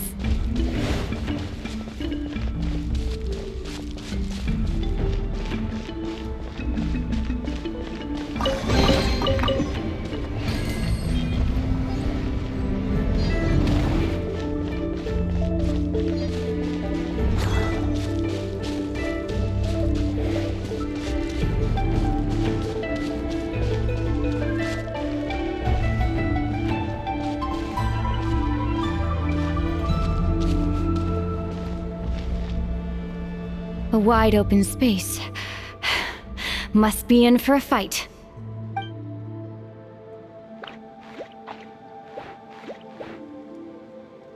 Was that it? What a letdown.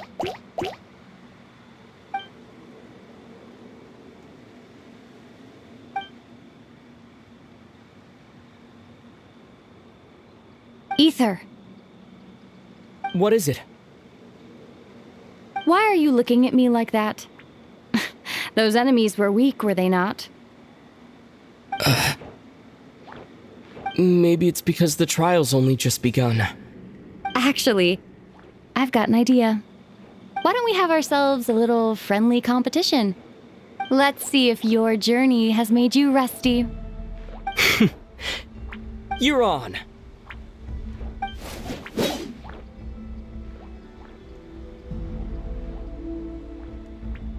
I won't lose to you, Lumine. Been slacking off on your combat training? Or has no one been around to keep you in shape? No, I just wanted to let you win.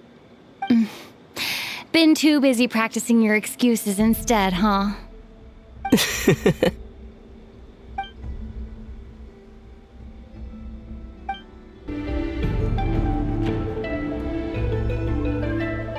What is this place? No sign of any monsters. Feels like a ritual site. But something's missing.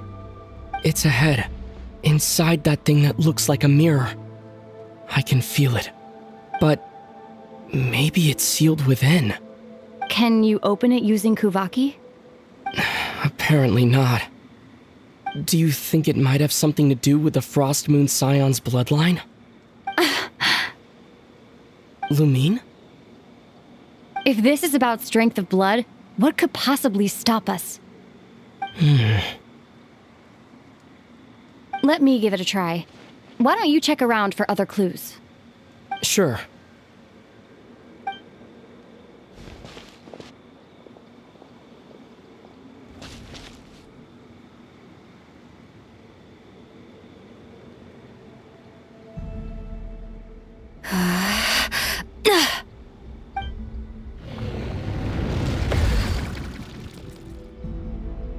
Found it.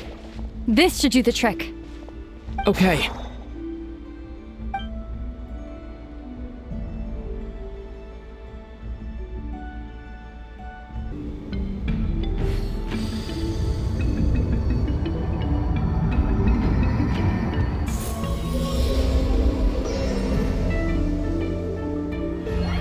The door's open. Come. We must be close.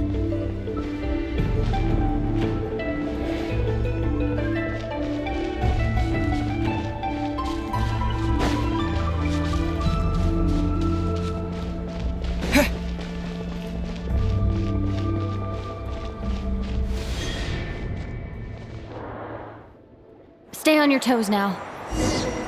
Have you considered that I might be the more experienced between us? Is that so?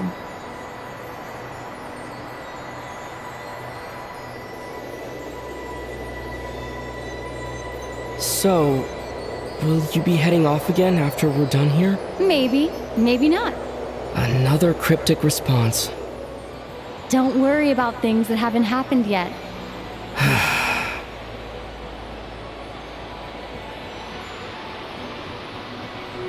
At the end of all this, what do you think we'll find? Whatever it is, we can handle it. What about the end of our journey? That's not something we need to worry about right now.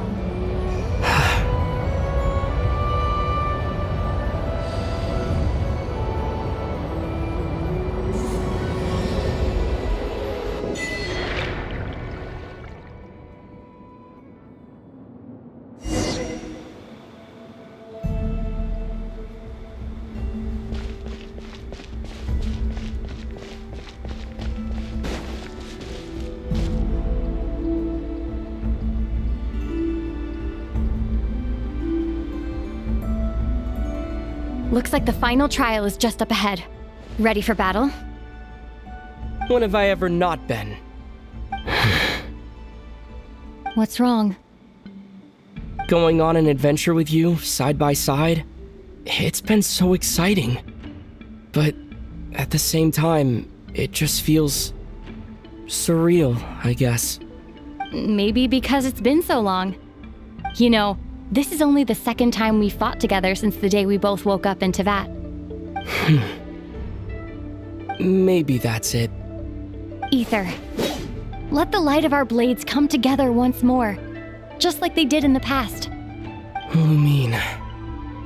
This is a night of miracles, an adventure that belongs to us. Let's not weigh it down with worries and regrets. This is our adventure.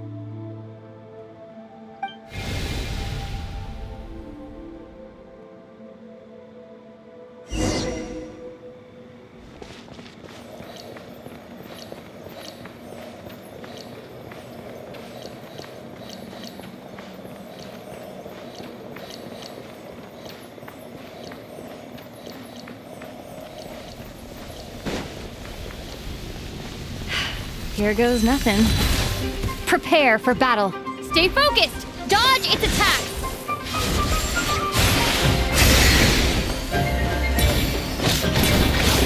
Don't forget to heal yourself!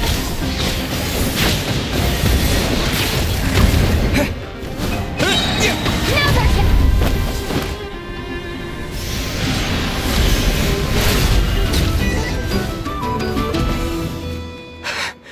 It's over. Nicely done. Flawless execution.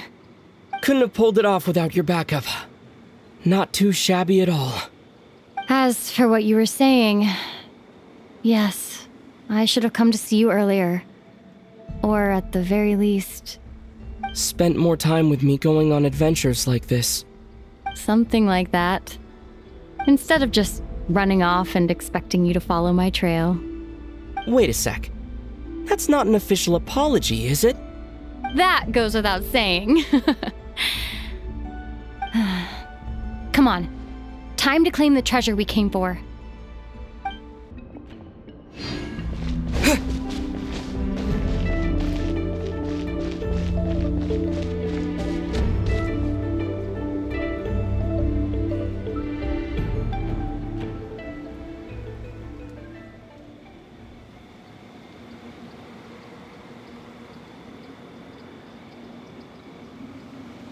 So this is the moon marrow.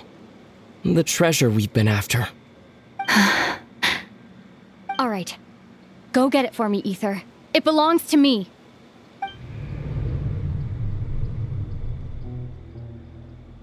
What's wrong, Ether? After everything we've just been through, you still don't trust me? Don't you want to know the truth too, just like I do? Rest assured, I'll share the truth with you afterwards. Now, go bring it to me.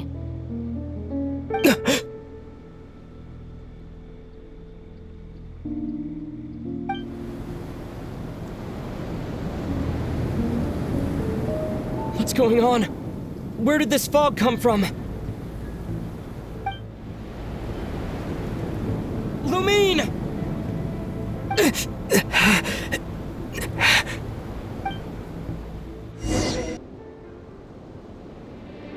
Lumine!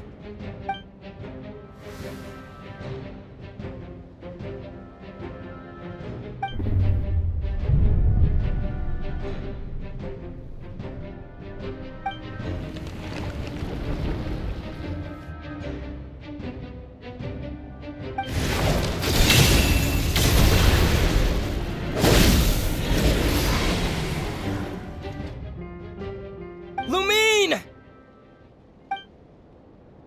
Huh? What are you doing here? Yes, we ran into each other at the flagship this afternoon. I'm honored you still remember. Are you looking for something here?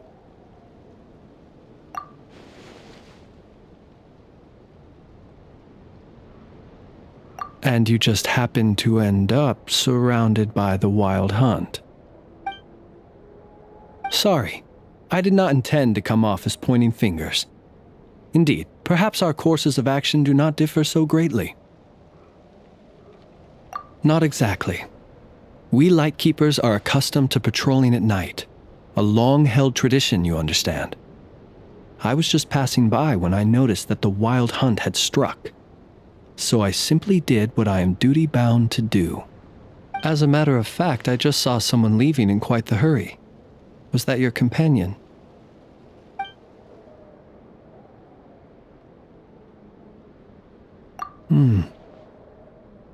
Perhaps I should take my leave now. After all, my patrol isn't over yet. Nod-Krai is a dangerous place to be at night. I'd advise that you head back soon as well.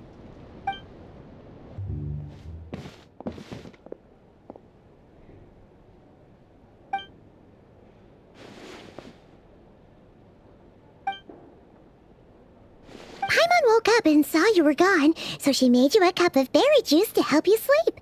Her own secret recipe. When you get back, drink it up and go get yourself some rest.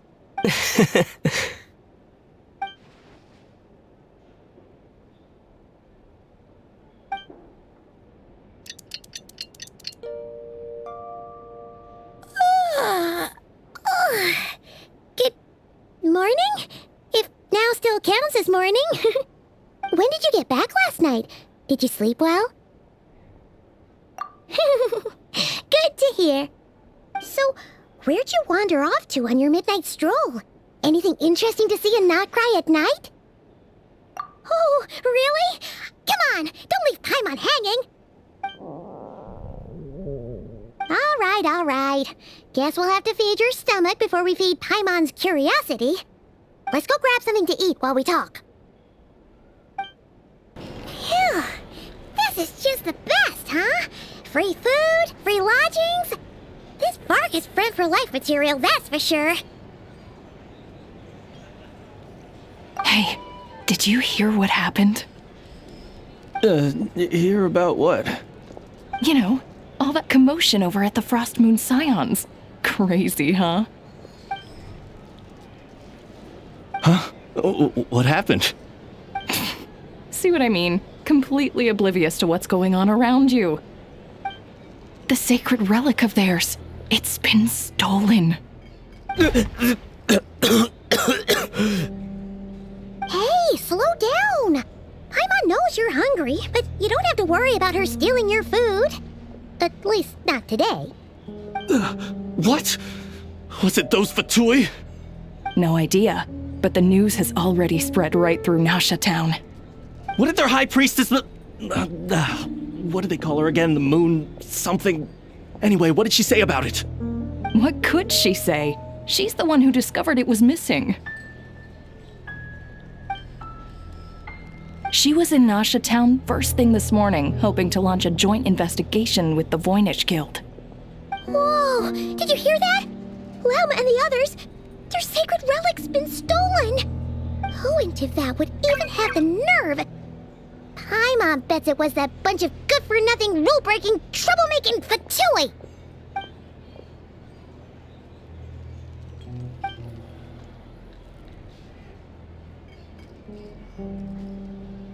Huh? What's wrong? You feeling okay? A joint investigation? Good luck getting any takers. Unless there's some reward or business opportunity to sweeten the deal. Same thoughts here.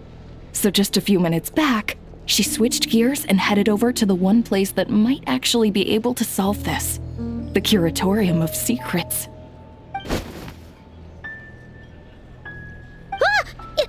You scared, Paimon! What is it? Huh? Okay, just... Hey! Paimon's not a baby, you know! Quit pulling her arm! Sorry to... Huh? There's no one here. But didn't they just say Lauma came this way a few minutes ago?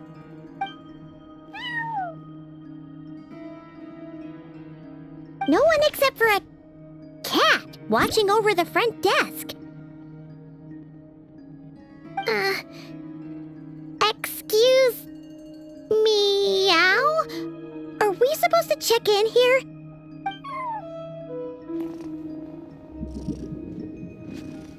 No idea what that means.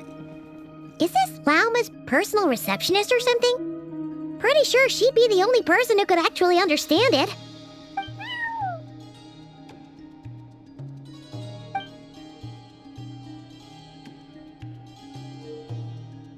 Huh? It's heading into that room! But why not? Like I told you already, that's just... Another client.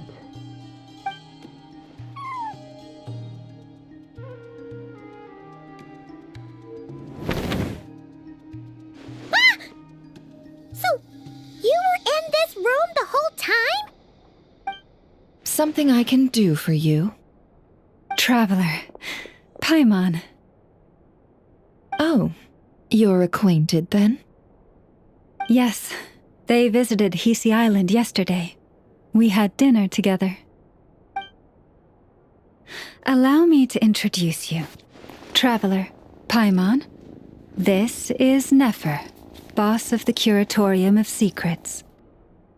Pleasure to meet you. They are travelers who arrived in Nod-Krai just yesterday.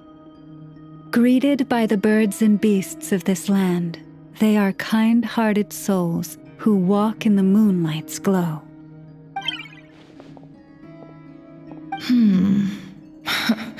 Interesting. Thank you, Lauma, but you need not have introduced them. They are great heroes, renowned throughout the nations beyond our borders. Oh, really? Do not forget, I deal in information. Just because most people in Nod-Krai pay scant attention to foreign affairs, that does not mean the same goes for the Curatorium of Secrets. They're the heroes everyone was talking about before. The ones who saved Natlan during the Abyss Crisis.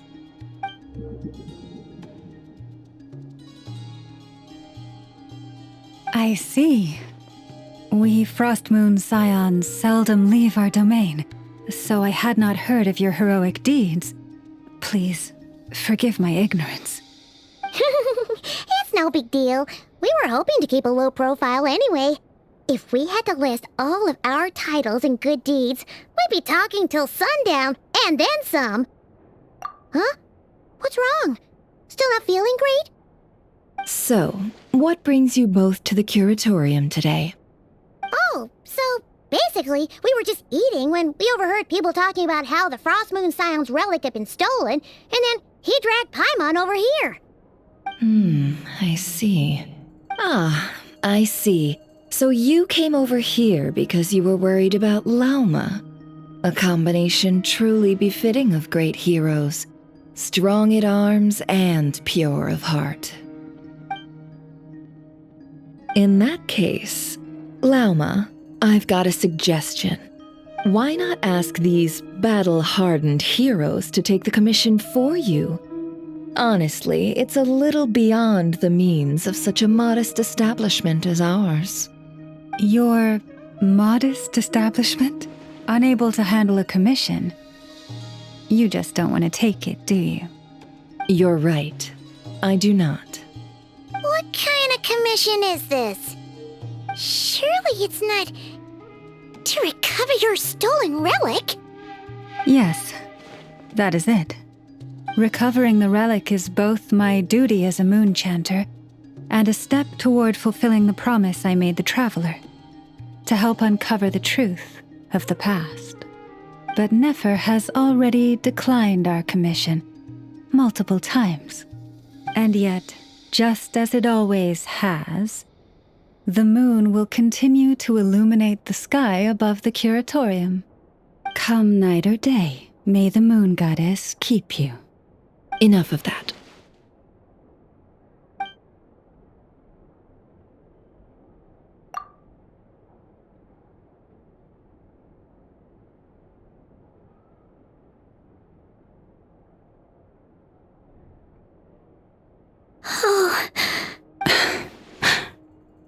So, according to him, he never came into contact with the relic. So he suspects his sister may have taken it. I understand. The Frostmoon Scion's secret chamber has remained hidden from the world for generations. But the reason outsiders are forbidden entry is not only to prevent theft. Within the chamber lie ancient trials, challenges designed to test the worthiness of those who enter. To intrude without rightful cause is a most perilous act indeed. So please, don't be too hard on yourself. The fact that you made it through those trials proves your right to stand before the relic. To put it simply, the Moon Marrow itself has deemed you worthy. No. Your honesty tells me everything. You never sought to take the Moon Marrow for yourself. As for what happened at the end, I suspect the chamber's protection mechanism may have been activated. Among those who entered the final chamber, there was either someone with impure intent, or else an abyssal presence. The Abyss? Perhaps that's why, then. Either way, the Moon Marrow was taken. And I believe you. So the problem remains the same. I need to recover our relic. See? Didn't I tell you it would all work out in the end? But before everyone starts celebrating, forgive me for asking just one more thing. Are you absolutely sure your sister took the relic? What do you mean? Weren't they the only ones inside at the time? Who knows? Think about it. After your sister broke the seal with abyssal power, what was to stop someone else from following you in there? In theory, nothing. And as it just so happens, I received a tip-off from one of my sources earlier this morning. Word is, today of all days, the Fatui suddenly called off their search for the relic. What? Huh? Why? Well, either they woke up this morning and suddenly decided they'd lost all interest, or... Exactly.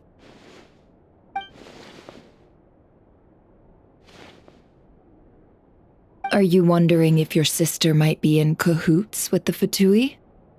Which is why I asked, are you absolutely sure your sister took the relic? Or to put it another way, do you really know your sister?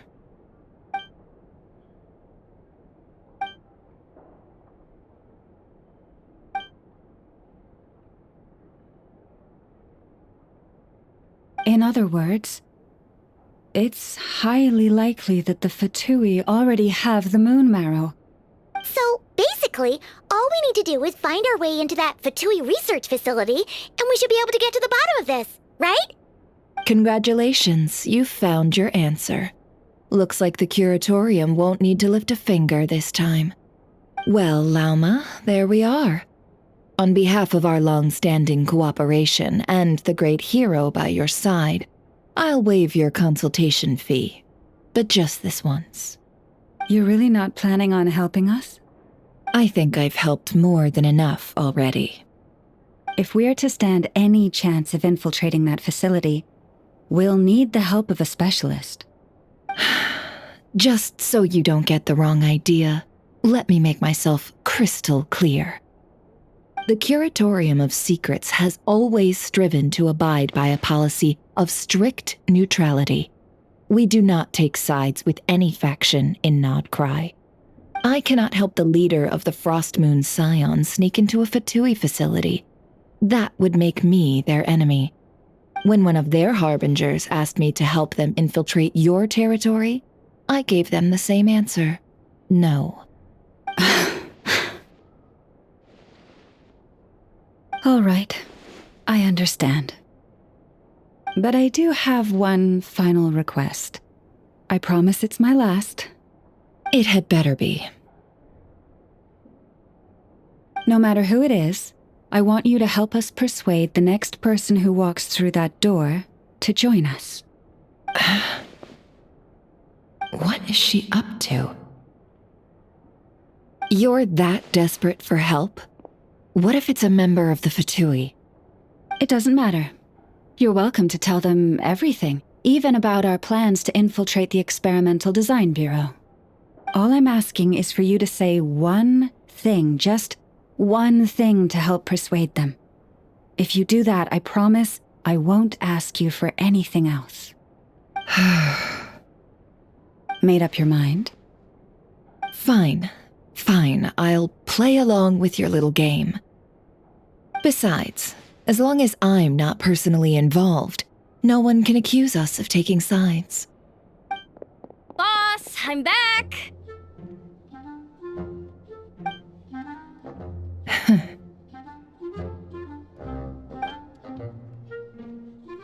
You won't believe the luck I've been having today. Remember you sent me to find that runaway cat, yeah? And you said I'd only be back after dark? Well, guess what? Right after I left the house, this big ibis flew over and the missing cat was right in its claws. And once it got close, it loosened its grip and... Boss, you're meeting clients. I'm so sorry. I'll get out of your way.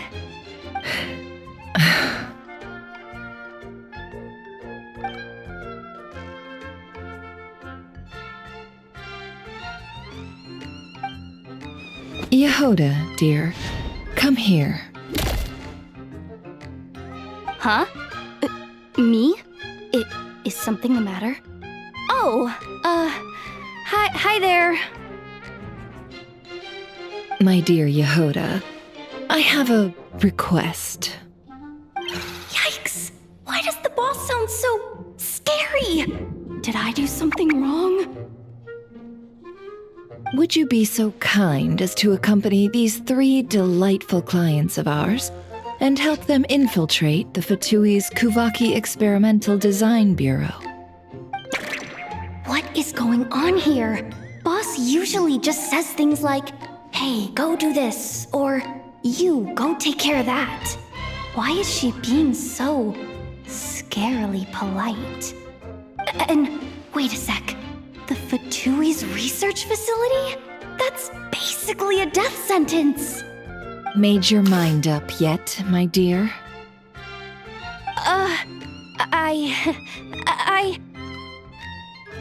What is up with Boss today? Am I supposed to say yes to this?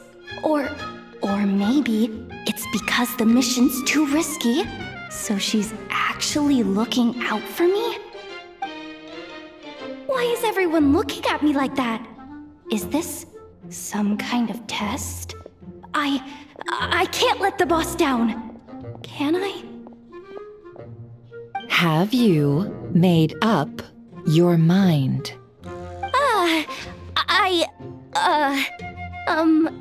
That's... Sure, why not? Really? You really don't mind helping us? Huh? Oh, yes. I mean, no. Of course, I guess I do. Oh, thanks so much! We owe you big time! On behalf of the Frost Moon Scions, too, thank you, Yehoda, for your help. What the? Seriously, what just happened? Why does the boss look so fed up? Oh no. Was I supposed to turn them down? All that mentoring, time spent teaching her how to deal with different factions. In one ear and out the other. Never. You got what you wanted. You promised that was it. I know this goes against your principles. I won't forget the favor. Trying to get me to change my mind now? Of course not. I just wanted to say thank you. So, thank you. Oh. Yehoda, we'll leave the planning to you. Let's discuss the details elsewhere. Huh? Oh, okay. Oh, what have I gotten myself into? Oh, by the way, Yehoda, before you go, What is it, boss? you're fired. Huh? Effective immediately. As in, this exact moment. The curatorium will take you back, of course, but only once you've completed this commission for our 3 clients. What? Is there some issue? Well, here's the upside. Without me taking a cut from your commission, you'll earn more. Seriously? Can someone explain what's going on here? Are we sure Yehoda's alright? She looked totally crushed just now. She'll be fine. She's just in shock. But one thing's for sure. The curatorium's professional standards are beyond question. The fact that she only requested 1 day to prepare says it all. As an apology, I'll ask my animal friends to help her out more often in the future. Also, thank you for being honest with me. It means a lot. Was it really, though? As far as I see it, trusting your family is never wrong. In this case, let's call it a misjudgment. But the truth is, we all make mistakes every now and then. What matters is how we deal with the consequences. So, in return for your sincerity, there's something I'd like to share with the 2 of you as well. Oh? What is it? Perhaps it is something best said under the moon's gentle light. Would the 2 of you meet me on Hisi Island tonight? Oh, it does sound important. You're right, there's too many people here. Somewhere quieter makes a lot more sense. Thank you both for understanding.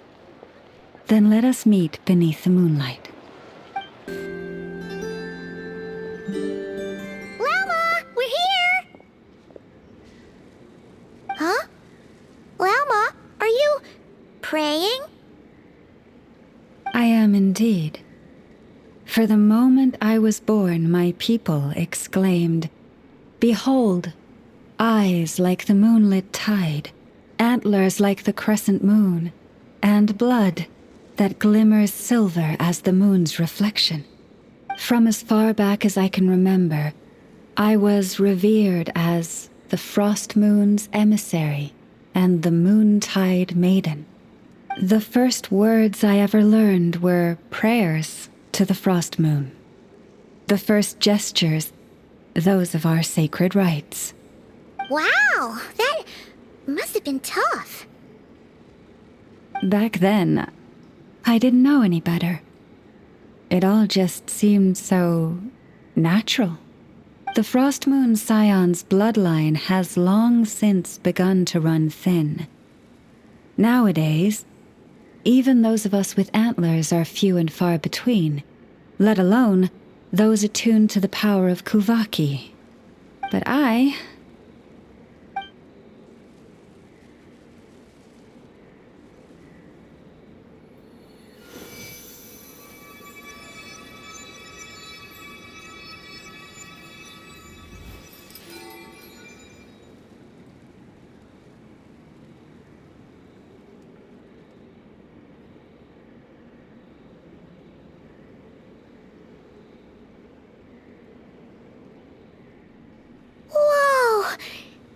Antlers are so pretty.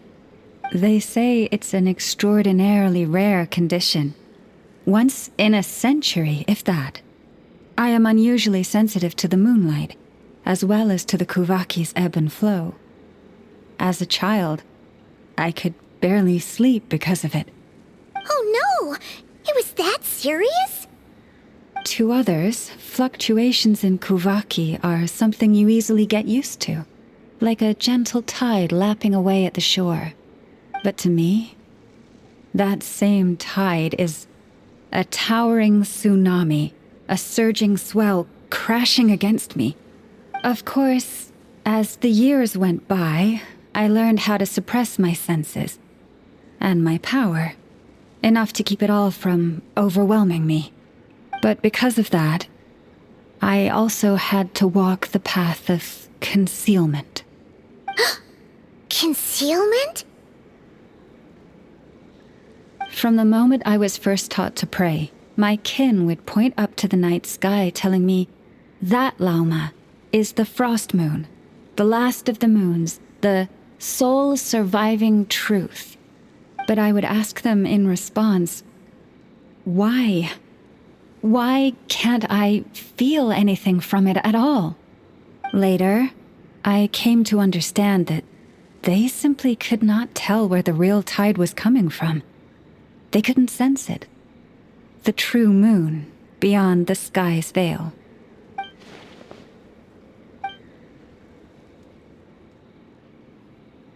The moon is false. I reached that conclusion long ago.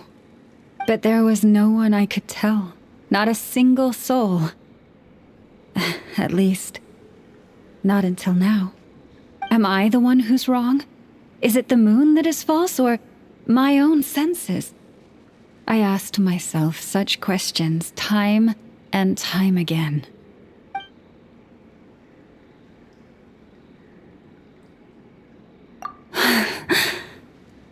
Thank you.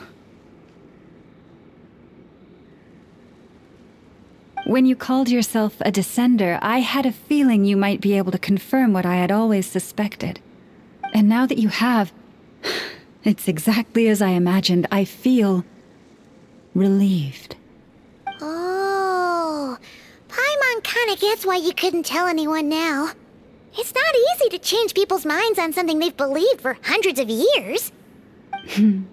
That's what I meant by concealment. I knew too much, so I had no choice but to keep my people in the dark. Every prayer I offer feels like a lie to keep myself going.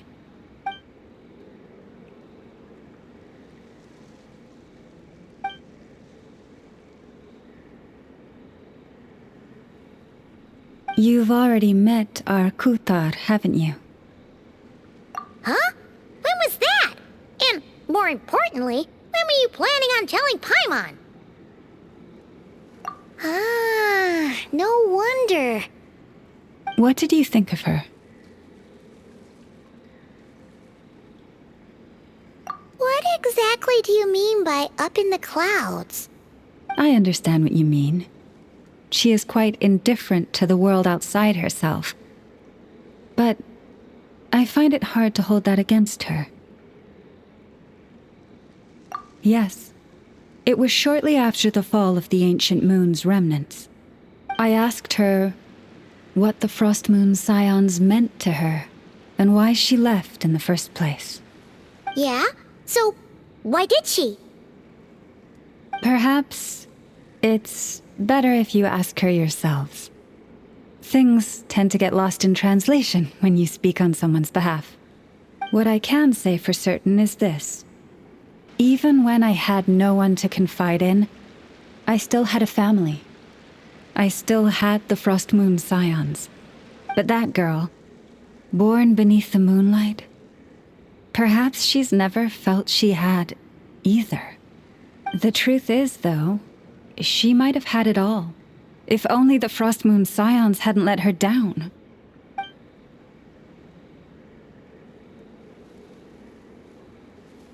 The Frost Moon Scions now walk a path of error. They offer their prayers to a false moon, and to a goddess who can no longer answer them. I want to change all that. But with the Fatui closing in on us day by day, the Frost Moon Scions must stand united, now more than ever. I just need to wait for the right moment. Lady Lauma! Lady Lauma! Cappy? Has Khaenri'ah's condition deteriorated again? Traveler, Paimon, we'll have to continue this conversation later. We'll come too!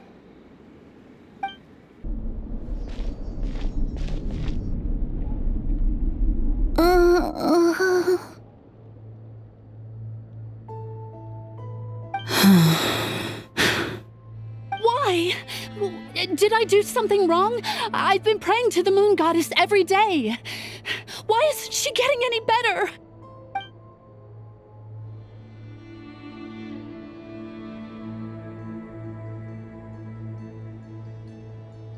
Cappy, I need you to wait outside.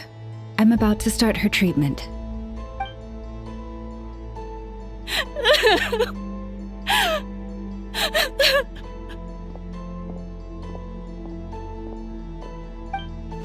Is there anything we can do to help?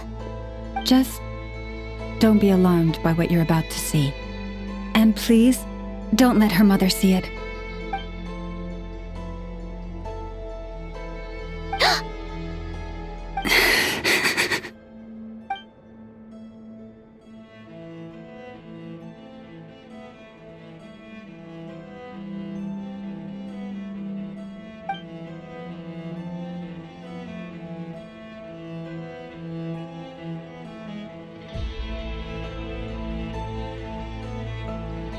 Shh. Please. Help me keep this a secret. She looks much better now. But, Lauma, was that? A medicine prescribed by a local doctor. For ordinary people, my blood has the power to counteract any adverse reactions to Kuvaki.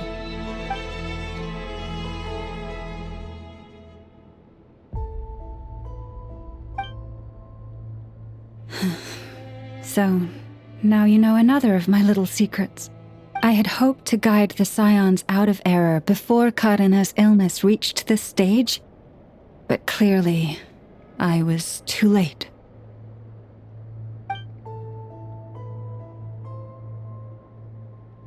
My life is as hidden from sight as the far side of the moon.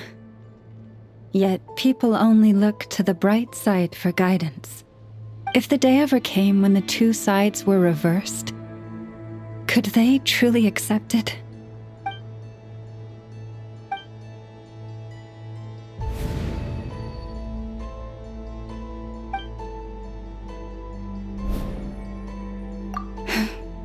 Hearing you say that puts my heart at ease. Mm-hmm. And if there's anything we can do to help the Frost Moon Scions, just let us know. Our priority, right now, is reclaiming our relic from the Fatui. But I now understand that the day I will tell everyone the truth is no longer far off. Wow! Paimon would never have guessed Lauma had all that bottled up inside. Hey! Watch your step! Ah! What's wrong? Oh, you scared Paimon. You scared me there too. Almost stepped right into one of my traps. A trap? Why would you leave a trap somewhere like this? Well, it's not like this is a main path. And besides, we Frost Moon Scions would recognize it instantly.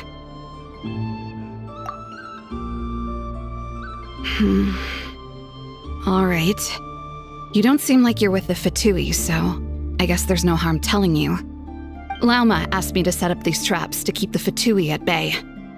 Oh! Come to think of it, their 3-day ultimatum is almost up now. Yes. Hopefully they'll back off when they realize we won't go down without a fight. Oh, you've done a lot for the Frost Moon Scions too, just like Lauma.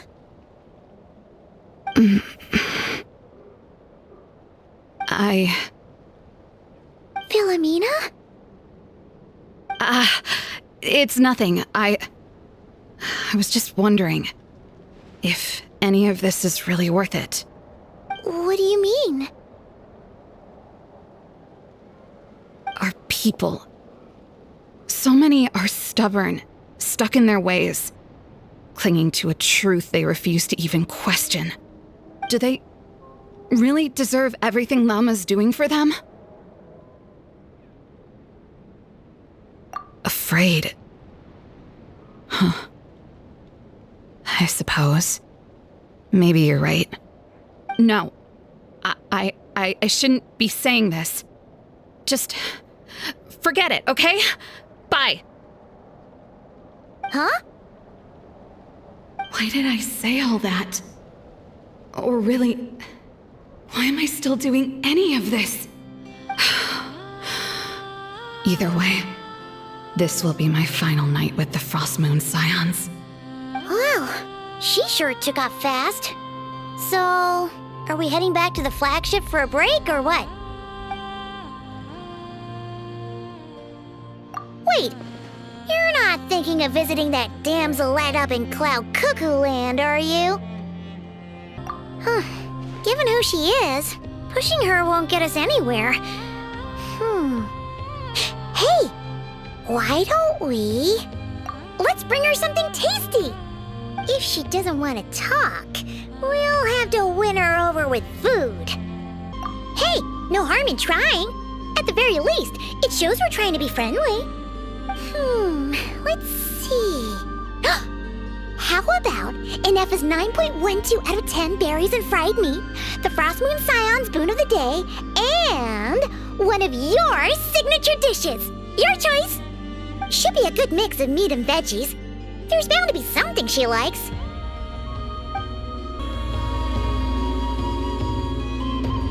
All right, food's packed and ready. This is the place, right? Why does it feel like we're going to visit a patient? Oh, no. Take this seriously, Paimon.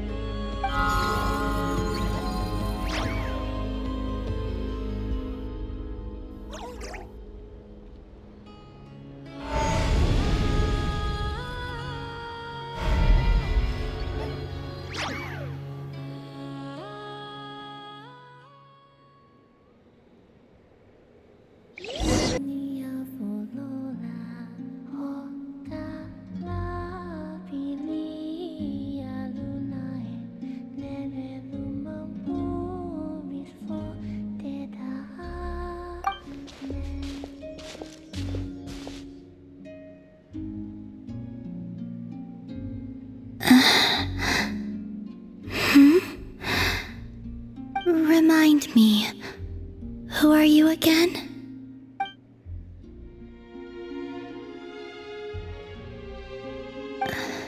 A different one floats by your side today. A different one? What's that even supposed to mean? Ugh, there goes Paimon's perfect conversation starter. Hi there! Paimon is Paimon, and this is the Traveler.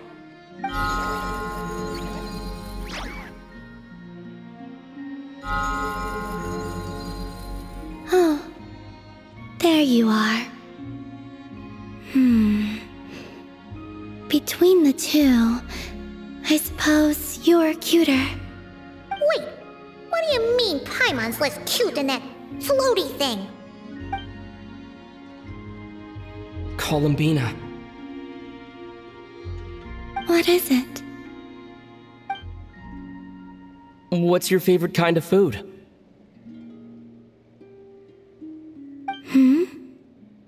Is this a treat? Or an offering? Let's go with treat. Anyway, this is all the Traveler's cooking, so please, help yourself.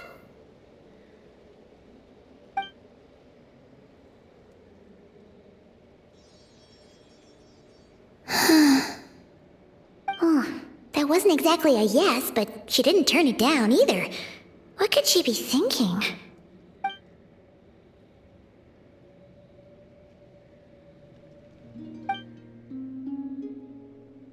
So, what do you want to ask? Hey, she's actually playing along! Quick, now's our shot! You know the moon in the sky isn't real, don't you? I know there is only one moon in the sky. It is simply that some can see it, and some cannot. What does it mean to you?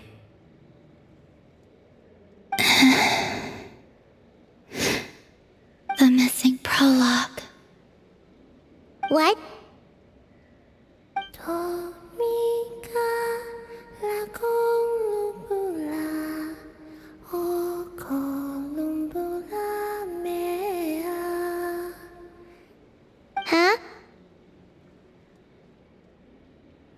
What does that mean?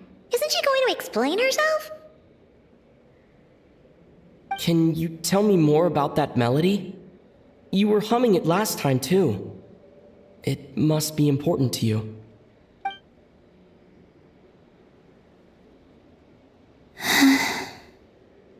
It is all I remember from the moment of my birth. A melody. A few lines of lyrics. Like a lullaby from a foggy dream. Oh, so who was singing it? I do not know. I have nothing else. Just that song. Huh? And the Frost Moon Scions who found me. They had nothing either, but hope. Before I even knew what was happening, they were already calling me their goddess. And I had no reason to decline. Like two lost infants unknowingly exchanged, I adopted their faith, and in return, they adopted me. But my adoption drops you into the story halfway through. What came before was scribbled onto the wrong pages, never even bound into the book. That sense of something missing only served to nurture their greed and doubt. And thus, I came to realize that this place was never truly my home. Greed and doubt? O Moon Goddess, forge weapons for us, drive out our enemies, and expand our lands. O Moon Goddess, heal our wounds, ease our suffering, grant us strength. They asked for everything, and I obliged. Until the day came when no answer could be given. If mortals can turn to the gods when they are powerless, then who do the gods turn to when they have nothing left to give? You've got Paimon there. In those days, the Frost Moon Scions cared more for faith than for truth.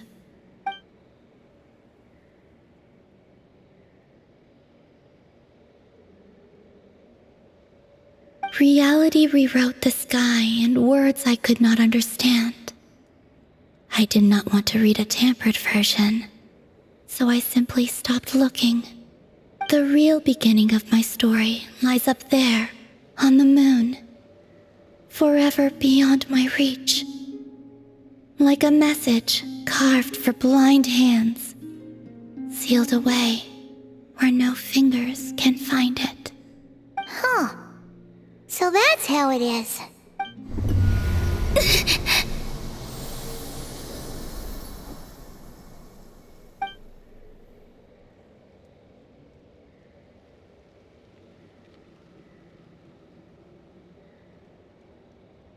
What's wrong?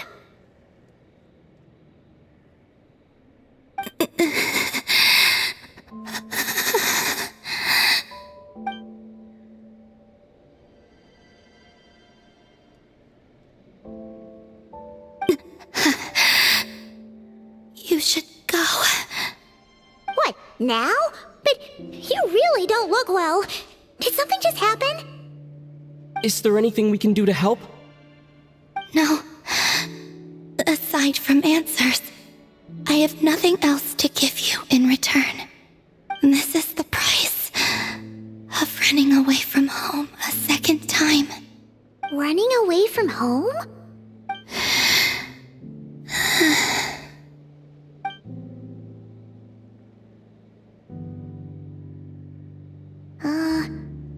Is she heading towards the food? Did all of Paimon's questions make her hungry? Do you still have many questions? I know I should offer more in return for your kindness, but I'm feeling a little worn out. Oh, we're so sorry about that. The Tsaritsa was right. Freedom always comes with a price. She said I could treat the Fatui as a second family, a second home. But in the end, they were no different. All they wanted in truth was my power as the moon goddess. I'd rather not dwell on such unhappy memories.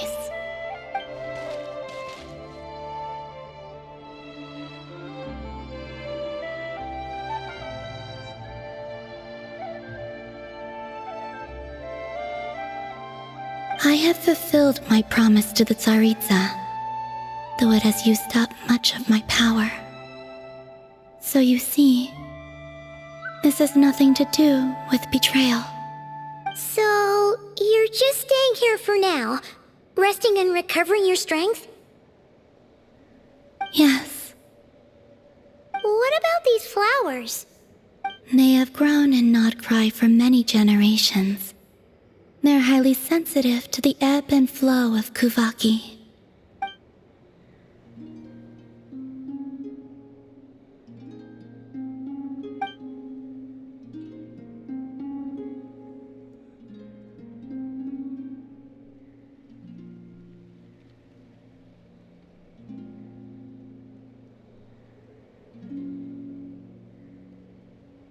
At times, I thought about using that relic the Frost Moon Scions had hidden away.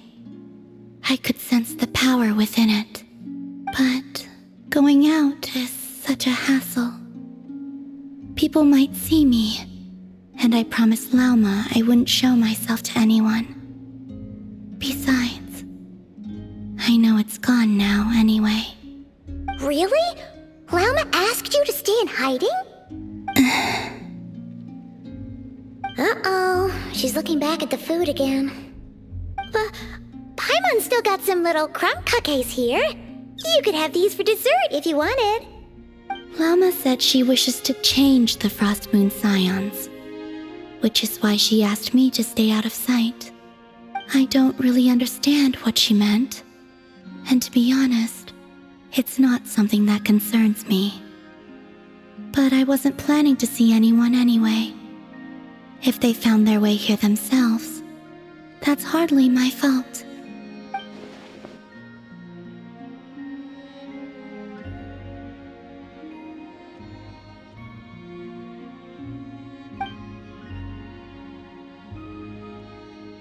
Lauma, the Maiden of the Grove.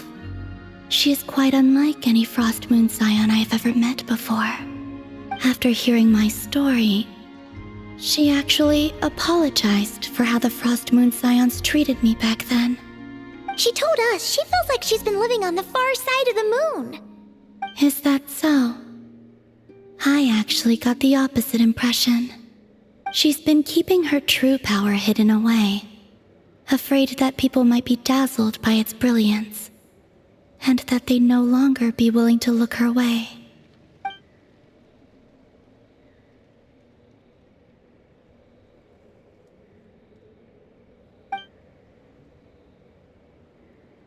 So what do you wish for now? I wish to return to the moon, to the home where my story is written. Right now, that is all I wish for.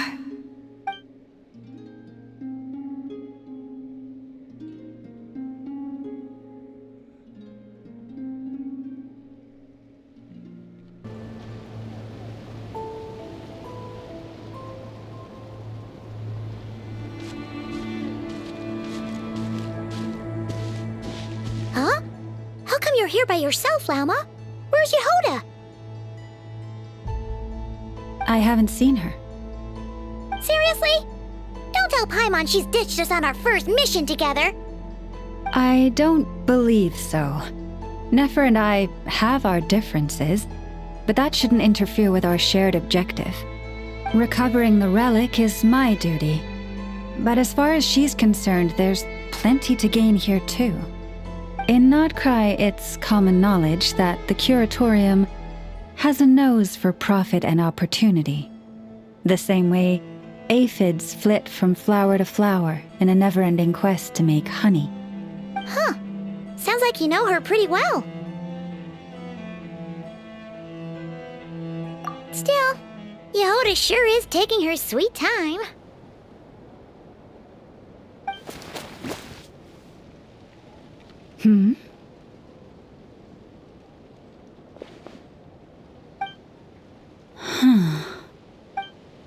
I believe we may have misjudged and underestimated Miss Yehoda. Huh? What do you mean? As a former employee of the Curatorium, I'm confident that she possesses both professionalism and integrity in ample measure. Huh? Huh? What was that noise? The sound of a wavering conscience, perhaps? Ah! Whoa! Something just fell down. Hello, everybody! What kind of an entrance is that? Wait a second. Have you been hiding nearby this whole time? Yeah. I was just, scouting things out from up high. Darn it. How did Jane Doe even notice me up there? I can't believe I'd only realized I'd run out of smoke bombs this morning. What if something goes wrong inside? How am I supposed to make a quick getaway now? Thought I could just hang back and wait for the clients to get cold feet. But nope, turns out they're all completely fearless. Don't they know how scary the Fatui are? Really sorry everyone. Truth is, just as I was heading out this morning, I discovered I'd run out of a super important, completely essential, absolutely indispensable piece of equipment. So, what are we gonna do? Well, as I see it, there are two options. Plan A is we take a detour to Nasha Town to restock, though who knows if any shops will still be open this late. Plan B is we call it quits right here, disband the team, and I'll go home.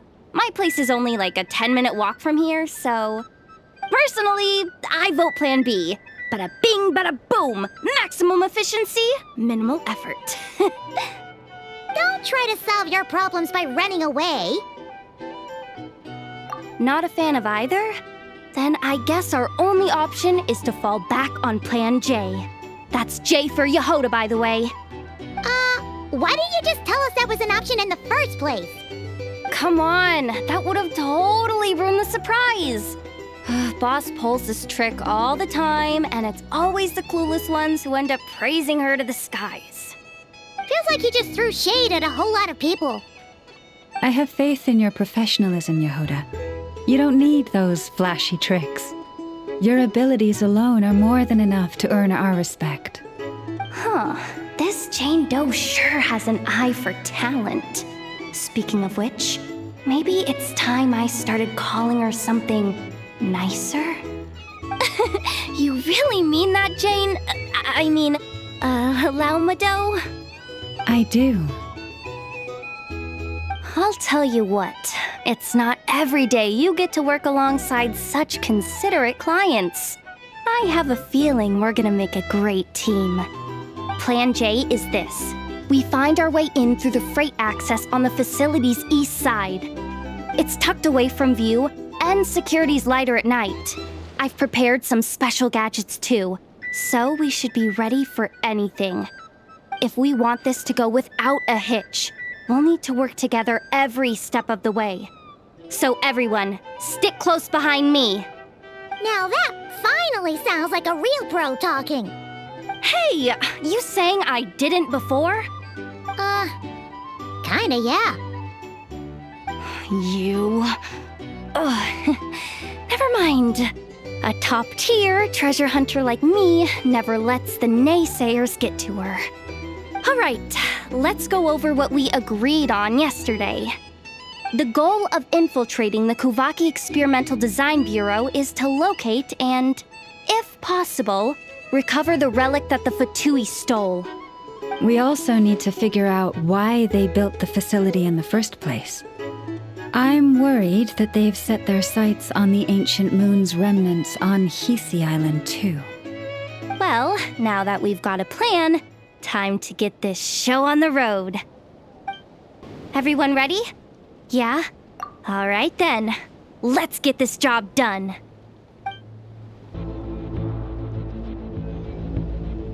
Just as I thought. There's a gate controlling access from the outside. Good thing I brought this keycard, huh?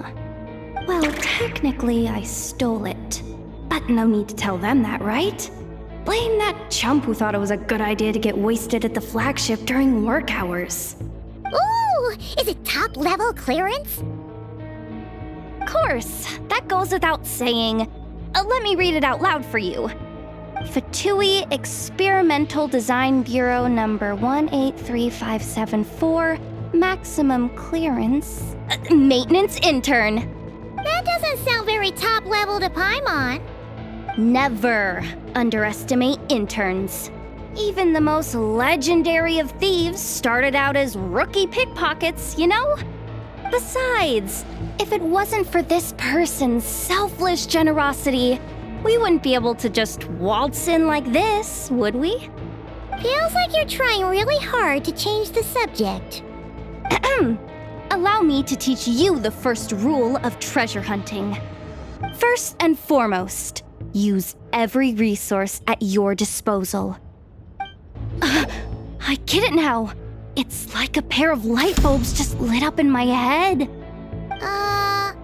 What did you just get? The blue light, aka Plan A, is telling me to take the path along the left side. It'll be a lot stealthier, but that might mean a bit of a detour. The red light, aka Plan B, is saying, just charge straight in. But that'll mean dealing with, like, a dozen sentry bots already powering up. Although, I might be able to switch them to training mode. Their attacks will be weaker, but we'll still be in for a fight. Can't you just put them in sleep mode? Hey, I told you, I'm just a maintenance intern. Give the new recruit some time and space to blossom, will ya? We're still pretty close to the entrance.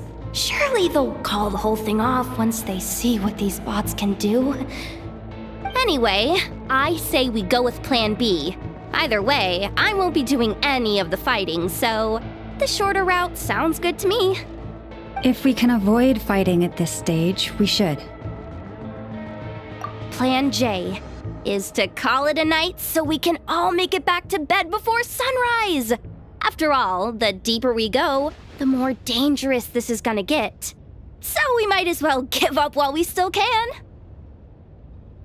Okay, here are the bosses. Just don't forget, whatever you do, don't let those recon bots spot you. Let's see. No kidding. Anefa told me about something like this before. I can't believe that dumb robot actually helped me out for once. All you gotta do is this, and the recon bots will be reassigned to another position. That way, when it's time to move forward, the path will be clear. Which reminds me, it's about time I taught you the third rule of treasure hunting. Go with the flow. What about the second one? You skipped that one. Huh? Did I? Oh geez, must have gotten muddled again. I mean, the second rule is exactly the same as the first. Guess that's what you meant by going with the flow, huh?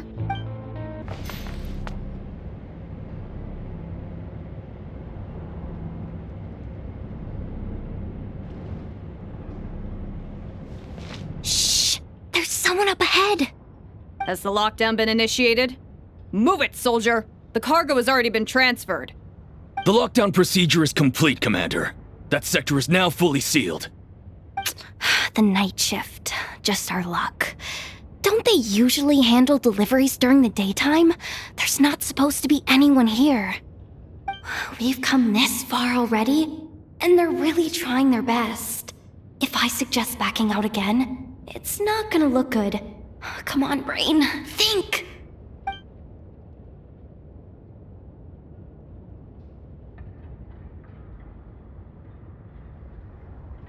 got it! The freight shaft to the upper levels. We might have a shot there. Let me see. Huh? The recon bot in the middle's not responding? A double lock failsafe? We've been outfoxed. Stay calm. Stay calm. One step at a time. Let's just find a way across first. Huh. What do we do now? There are guards here too. Don't worry. Bots are way easier to deal with than people. At least their behavior is predictable. First, let's find a safe spot to land. Good. That spot shouldn't draw their attention. Let's go. Let me just try something. Maybe I can use the terminal to command them to move out of our way. Security verification? With 10 questions? Are you kidding me? You really trust me that much? Fine.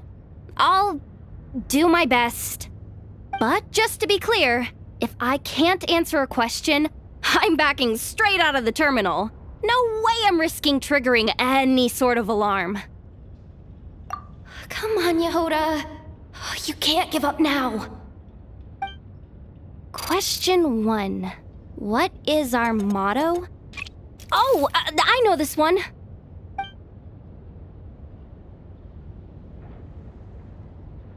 Question 5. The name of the harbinger in charge of this facility. Let's go with Sandrone. This one should be the Pale Star Edict. I've heard one of Boss's informants mention that before. Final question. Enter employee ID. And it's timed? Okay. 183574. Confirm. I actually got them all right? What a miracle. Not bad, Yehoda. Not bad at all. Guess you're an official maintenance intern now. Hey, that could be my personal plan B if I can't get my job back. Just kidding. The Fatui are awful. The bots have taken the command. They're moving off. Let's get going while the coast is clear. Didn't think they'd even cut off the supply of Kuvaki. They're being really cautious. If we can somehow divert some emergency power into the system, we might be able to force boot this thing. What do you mean by force boot? How do I explain this? It's like dumping a whole bucket of water into an empty pool so that the little ducky gets to swim around again. You should probably just ask Aino instead. So, we just need to find that bucket of water, right? Paimon thought your explanation was great.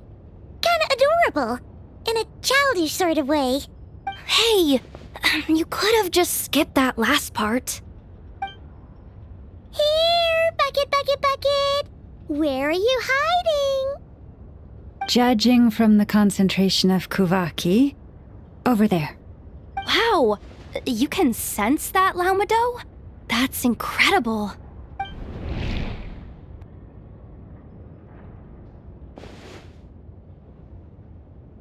Let's move the recon bots above them out of the way first. Oh, it's so dark in here. Well, it is a cargo crate after all. No point in being picky about lighting at this point. Something sharp and pointy just poked me in the back! Sorry. That was probably just my antlers. It's pretty cramped in here, so I had to crouch down. Having antlers must be inconvenient at times like these.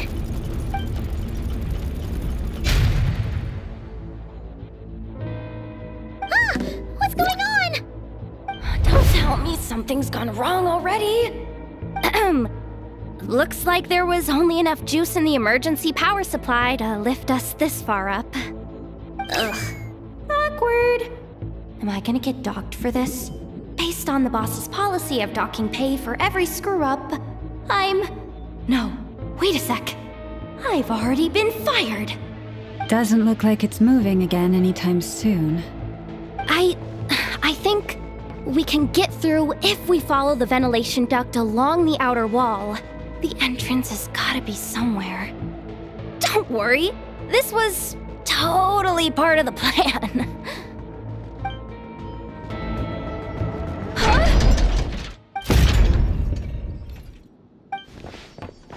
Yehoda, how'd you end up outside? Looks like she slipped out at the very last second, just before the gate shut. Impressive reflexes, I must say. Though I'd expect nothing less from a former employee of the Curatorium. I'm so sorry. That was pure survival instinct. I didn't mean to ditch you. Anyway, you guys just stay where you are. I'll figure something out.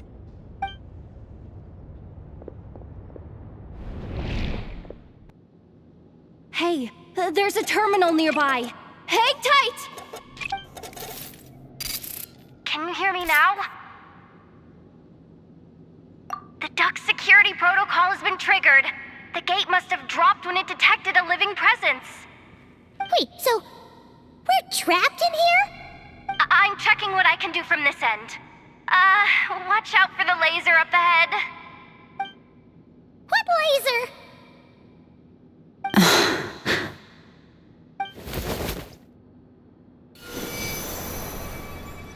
Oh, we see it now. Good thing we didn't move. Got it. I think I understand the situation. Hang in there. Just one moment. This is killing me, but I think I've got it. I can try adjusting the direction of the Kuvaki flow inside the duct. If I've got this right, you might just be able to dodge the lasers by utilizing the Kuvaki's pull in reverse! Oh, Paimon thinks she gets what you mean. But I can't see where you are from here, so I'll need your constant input. Just tell me what to do. I'll follow your lead. Let me see. Oh, there it is! Hey! Why'd you stop? You haven't finished sweeping that corner.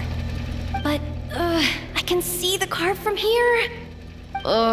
Guess I have no choice but to swallow my pride and stay in character for now. The dust behind the door yet?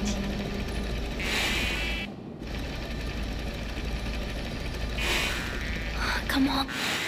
Clean this spot too. I'm sorry you skipped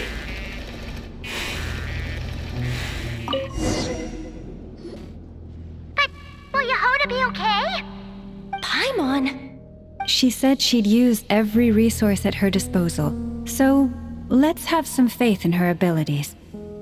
Besides, when it comes to surviving in Nod-Krai, she probably knows more than any of us. So, they really do believe in me. But how long are we gonna have to stay here? Paimon doesn't want to get caught by the Fatui either. Does Paimon mean the two Fatui in that room? Let me see if there's a way to distract them. Wait, did you hear that? Huh? The alarm? What's going on? Let's go check it out. This looks like somewhere important, but there's nothing here. Hey guys! It's me! Yehoda, are you okay? I'm fine. I managed to swipe a high-level access card and triggered an alarm to draw the guards off. But we don't have much time.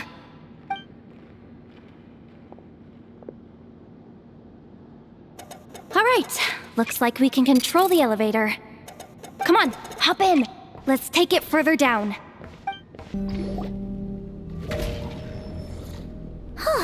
There's no one here. That's good news for us. Let's head inside. Looks like a rest area for the Fatui's Oprishniki. Huh? The terminal's still on?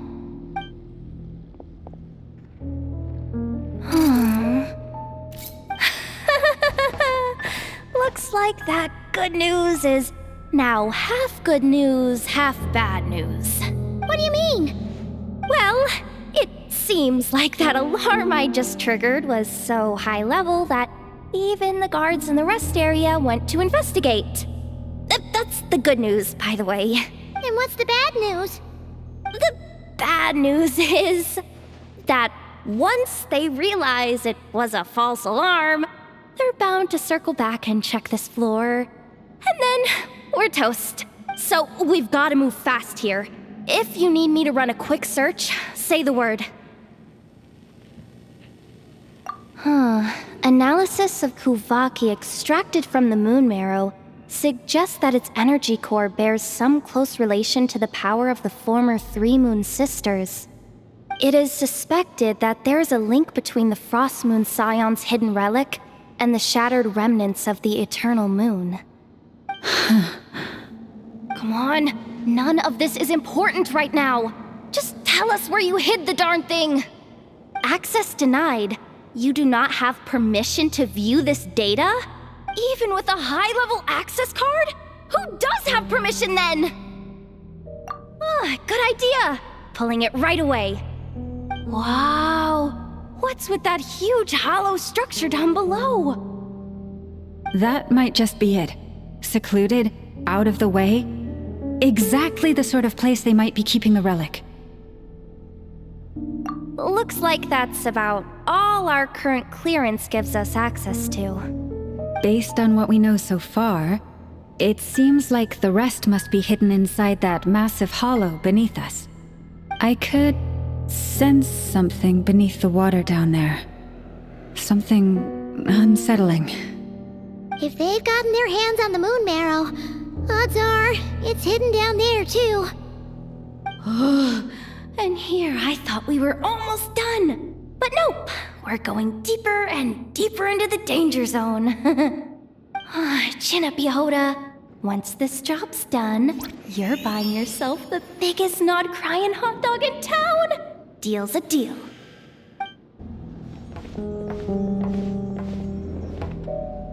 That switch looks suspiciously obvious. No way I'm pulling that. But you guys, go ahead. Hey, you spotted it first.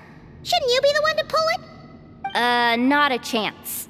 I'm just the guide, remember? At most, I'll help you look for an escape route. They don't seriously think pulling this thing's gonna lead to treasure, do they? I'd be amazed if it doesn't set off an alarm. Besides, I didn't even bring my smoke bombs. Which reminds me of the actual second rule of treasure hunting. Better safe than sorry.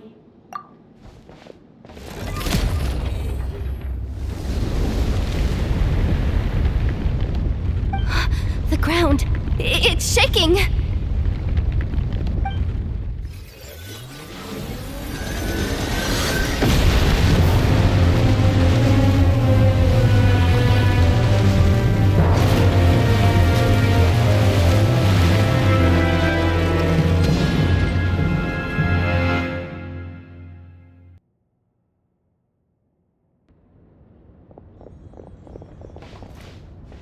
Wait, did the surface of the water open up?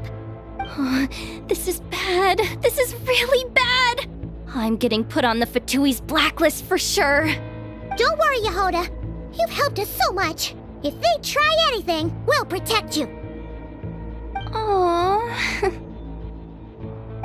Come on, I was just kidding. I'm tough, okay?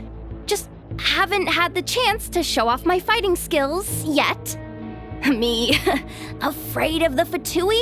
Ugh, not a chance. I suspect the relic is hidden down below. Yehoda, your commission ends here. I am truly grateful for everything you've done for us. You don't need to put yourself in any further danger. I'm coming with you. This has nothing to do with the commission or the danger or whatever. This has already gotten way out of hand, so I'm coming too. End of story. Aw, she's blushing. Hey, zip it. Why'd you keep staring? Oh, you looking for a knuckle sandwich or what? Oh, come on, move it already.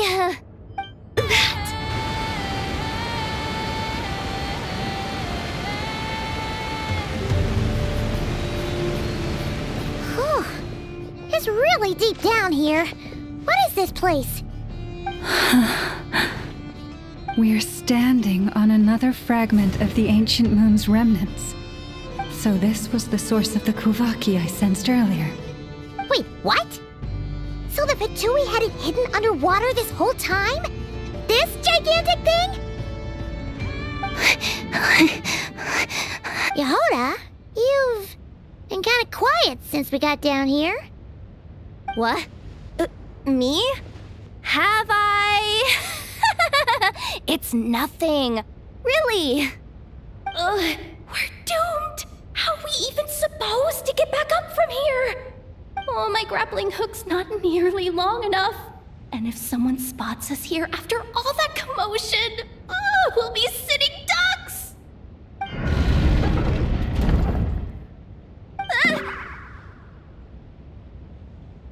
Oh no! That door's opening! Please don't say it's the Fatui! No, please, no! We finally made it here, and we're so close to getting the job done! I didn't risk my neck just to die before I've even had a chance to spend my reward!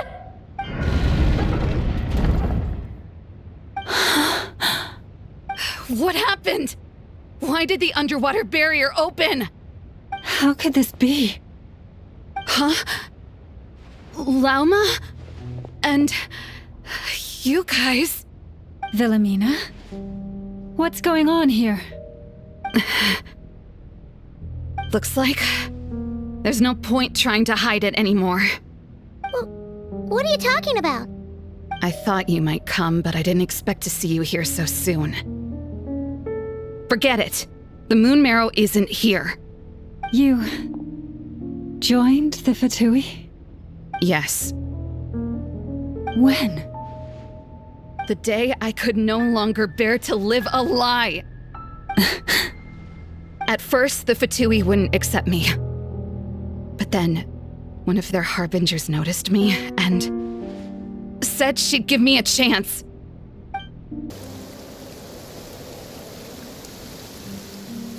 Ugh. Lost them again. That harbinger told me to follow the blonde traveler who might visit the Frostmoon Scions. Easier said than done, though. The animals are on alert at night. If they see me, Llama will catch wind of what I'm doing sooner or later. Am I really doing the right thing? No. It's too late to turn back now.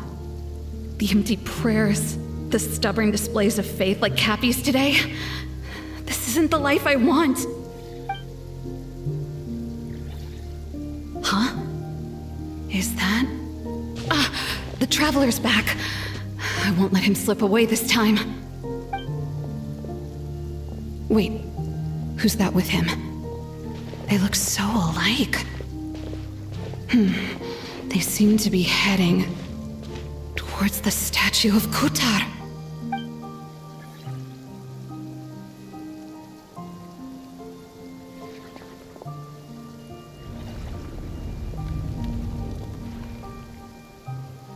They've opened the secret chamber?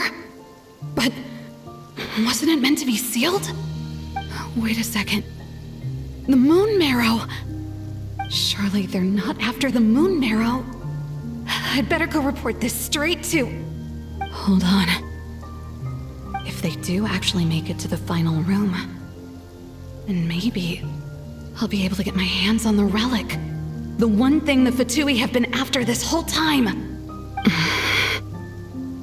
If someone's going to take it, it might as well be me. This could be my ticket to joining them.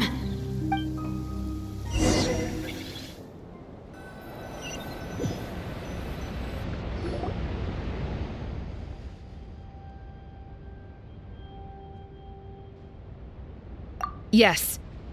And in your final moment of hesitation, I took the chance. And then you gave it to the Fatui? But when we talked to you before, you seemed so genuinely worried about Lauma. Because I thought she was as fed up with the Frost Moon Scions as I was. We grew up together, Llama.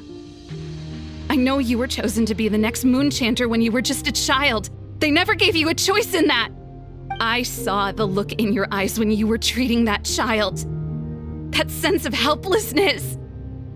Surely you too must see that this blind, inherited faith of ours is simply holding us back. If our prayers are never answered, then why keep praying? Do they really deserve all of your devotion? Or are you trapped by the responsibilities they imposed on you? So those are your reasons for wanting to leave the Frost Moon Scions? Isn't that reason enough? When we pray to the moon, we do so to show our gratitude for the life it granted us long ago. It reminds us to strive for something higher within ourselves. But I know that's not what you want to hear. You're right, Philomena. I have indeed kept secrets from you. I knew it. You don't want to be the Moon Chanter, do you? No, that's not it. I'm talking about the fact that the moon in the sky isn't real. What? You're saying... Huh? I've completely lost the thread now. Oh, do we really have to do this here? What if a Harbinger shows up?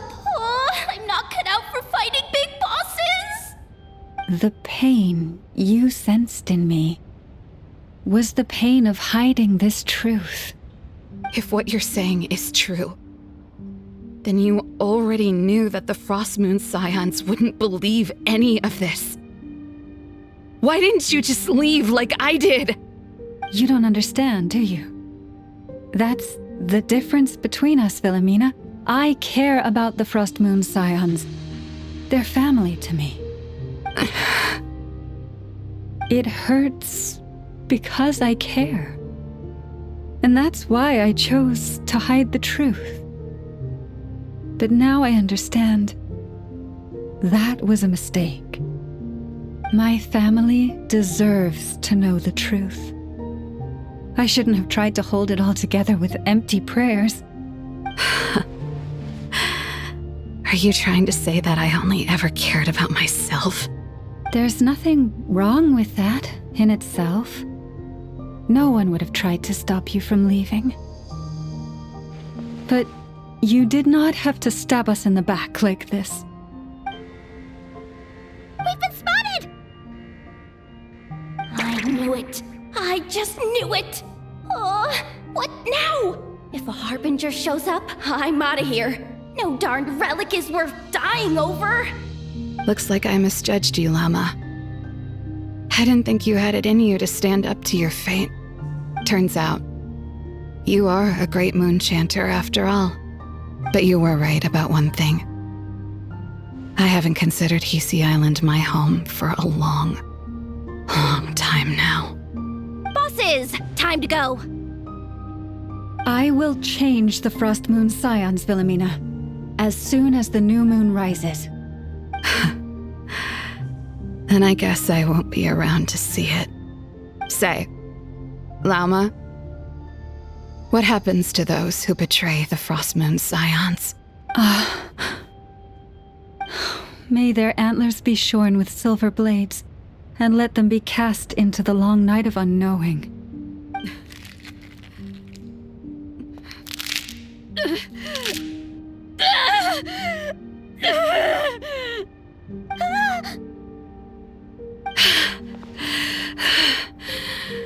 I have honored the ways of the Frost Moon Scions one last time. Think of it as a gesture of respect, Llama. There they are! Lauma? Marionette has the moon marrow. She went to Star Sand Shoal. Don't flatter yourself now. I'm not trying to atone.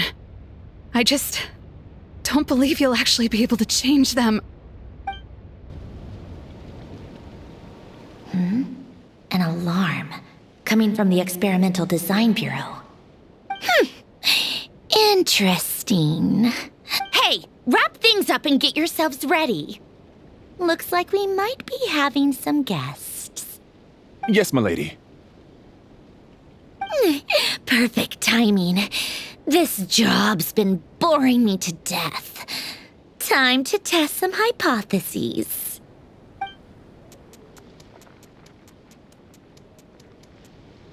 Bosses! I mean, esteemed clients. I mean, generous benefactors. Wait up! Come on! Sure you don't want to consider heading home first and coming back another day? Nasha Town's that way. You are aware that this is the way too. A little ahead of schedule, aren't you? Oh no, it really is a harbinger this time. Marionette. So you are here after all. Hand over that relic right now. It belongs to the Frost Moon Scions. You mean that thing your antlered turncoat brought us?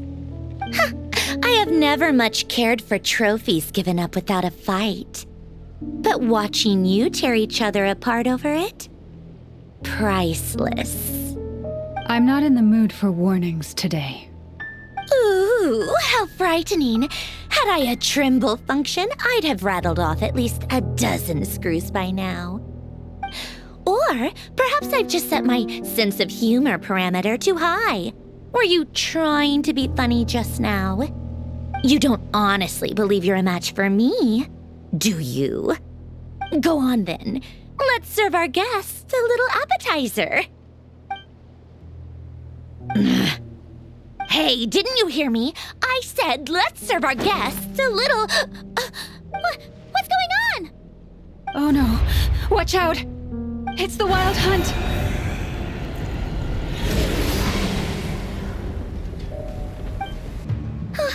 Is that it? Oh, at least that's what the Lightkeeper's handbook says. Careful. It's not over yet.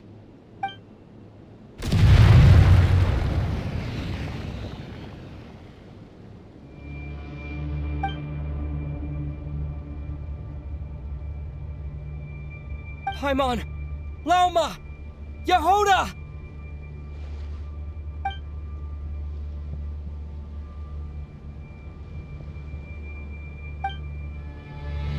Aether! Over here! Lumine! Quick, grab my hand.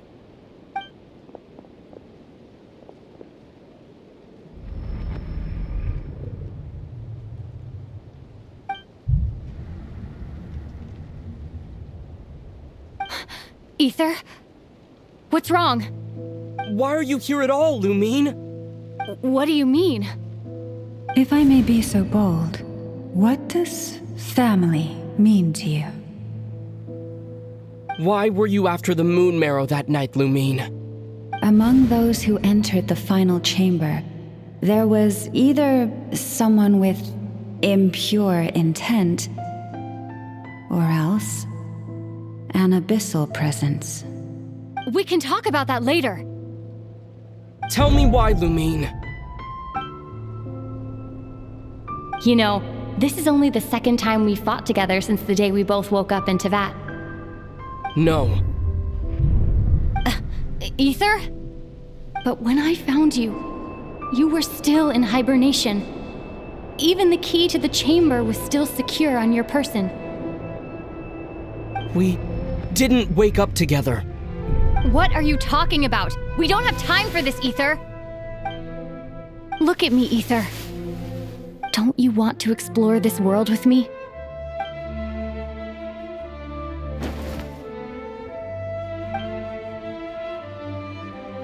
You think I'd lie to my big bro?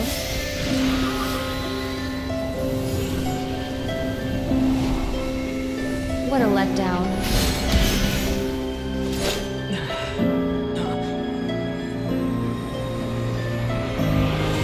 Go get it for me, Ether.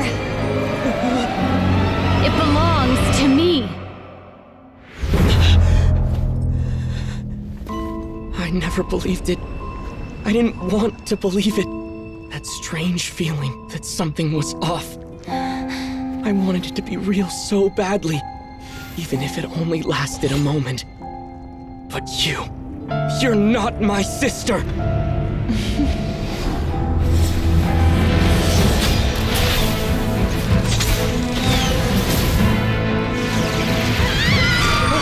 goddess, please save us!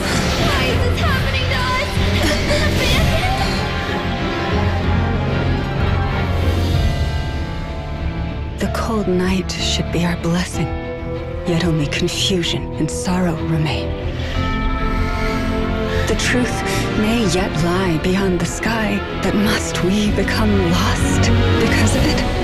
Standing before you, as a scion of Hyperborea and the Frost Moon's emissary, I say this.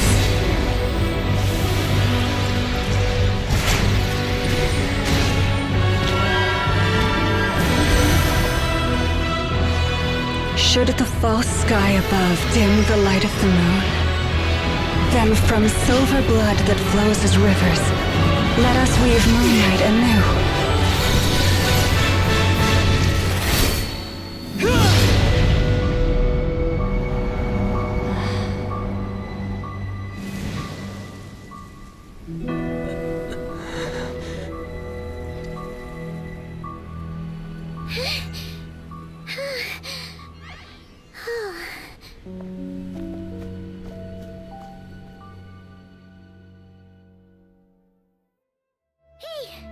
Is everyone okay? Think I saw my life flash before my eyes there. Oh, good thing Laomado was there to save the day. Are you all right, traveler?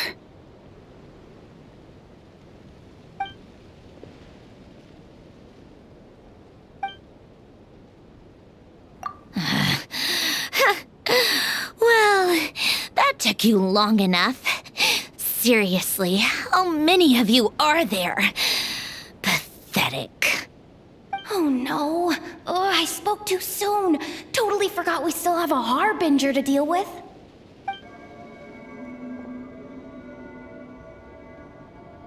Hey, is that the moon marrow? It was hidden inside that big robot of hers all along. But that robot... That's Polonia to you, not just some robot. Take it and get lost. Huh? You're just giving it to us? Well, I wasn't the one who put out the order to find this thing in the first place. So if someone wants it, they can help themselves. Maybe even choke on it. See if I care.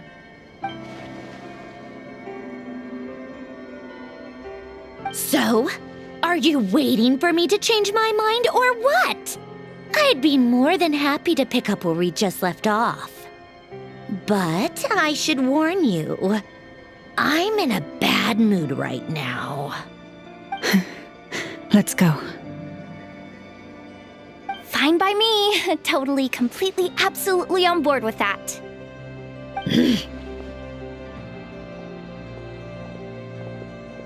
It's finally over. If that doesn't make the most thrilling commission of the year, I don't know what will. Looks like the Fatui are all gone now. Laoma?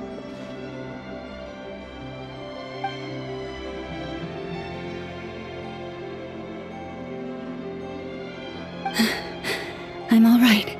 It's just been so long since I truly felt the power of the moon. I thought I sensed the wild hunt nearby. Don't tell me you've already taken care of it. Hey, it's Flynn's! way, he's that Ratnik. Unless I am mistaken, you are the Moonchanter of the Frost Moon Scions, are you not? May I ask, what is that in your hand? Please, don't get me wrong. I've been tracking the Wild Hunt lately, and I've come to suspect that its actions aren't as aimless as they might seem. When I saw what you were holding, I could not help but start connecting the dots.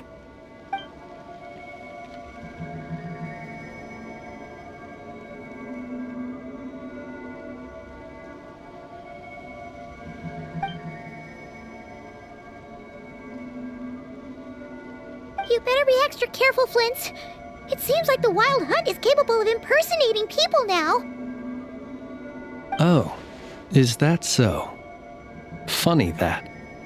I just showed up completely out of the blue, yet you seem to have no problems trusting me. I apologize. I shouldn't be making jokes like that right now. Anyway, I understand. Thank you for the tip-off. It seems that the Wild Hunt has somehow changed in nature. I'll have to report this to HQ right away. For now, let us part ways here.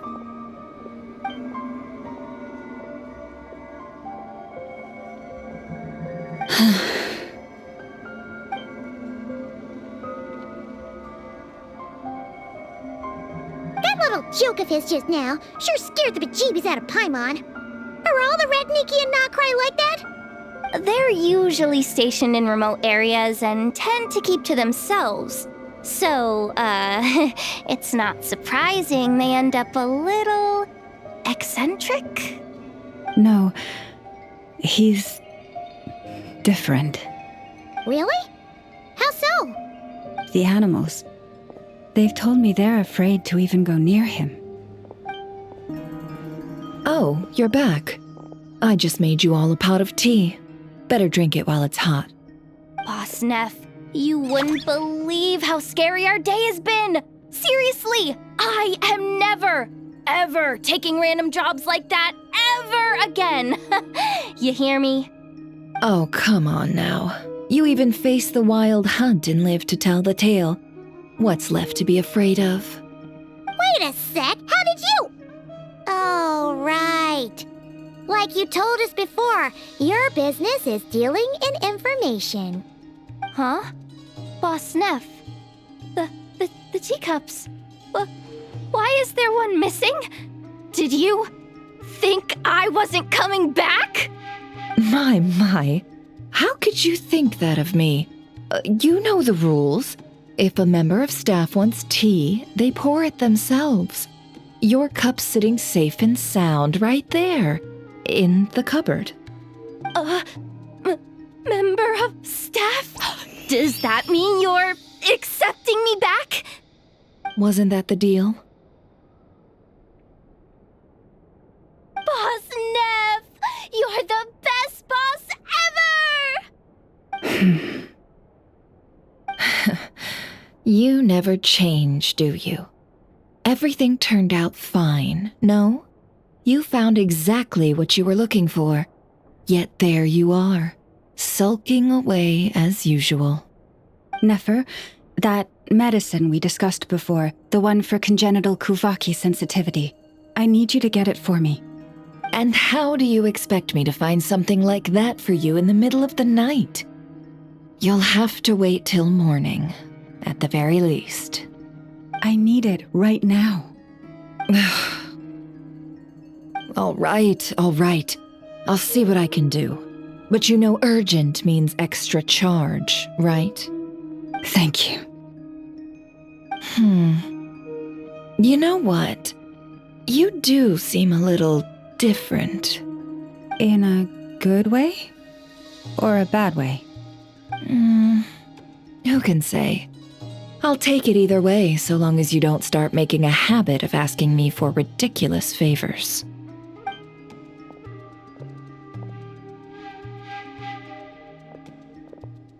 Traveler, Paimon, a lot has happened these past few days.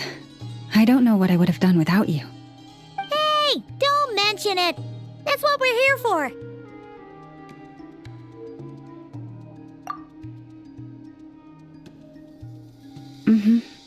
You're right. And tonight, I'm planning on telling them everything. Tonight? Isn't it a bit late already? The moon shines brightly this night. What better time for the Frost Moon Scions to usher in a new dawn for truth? Thank you for your kind words. But before I do, there's one more thing we need to deal with. Oh yeah! Now that we have the moon marrow... You'll have to forgive me. I used too much of my strength in the battle earlier. I fear I won't be able to help you uncover the truth of the past. Not right away, at least. That's fine. We're gonna be in Nod-Krai for a while anyway, so there's no rush, right? Thank you. But there's another problem. How to keep the moon marrow safe now? Huh? Can't we just return it to your secret chamber? The seal has been broken. Even if it were restored, now that the wild hunt has gotten in once, there's no guarantee that it won't happen again. Oh, right. Yeah, that makes sense. Back when the Frost Moon Scion's bloodline still ran strong, in special circumstances, a moon chanter could act as a vessel, safeguarding the relic within their own body. But it is a grueling trial of will and endurance. The moon chanter who did this only lasted 2 days. As for me, I might be able to last 5, at most. Hold on. You'd be using your body as a vessel? Yes. You can think of it like dropping a red-hot ball of iron into a bucket of water.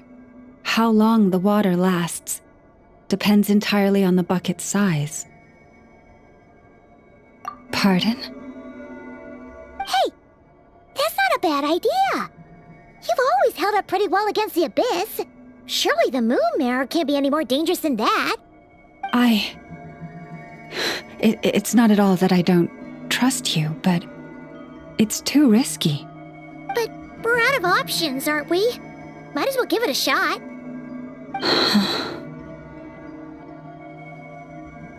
All right. Well, I'll be right by your side. If anything feels off, please tell me immediately.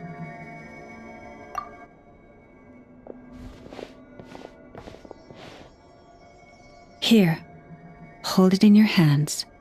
Feel its power. Imagine you're a lake, a cluster of stars. Let the moon become a part of you. Whoa! It went into your body! How is that?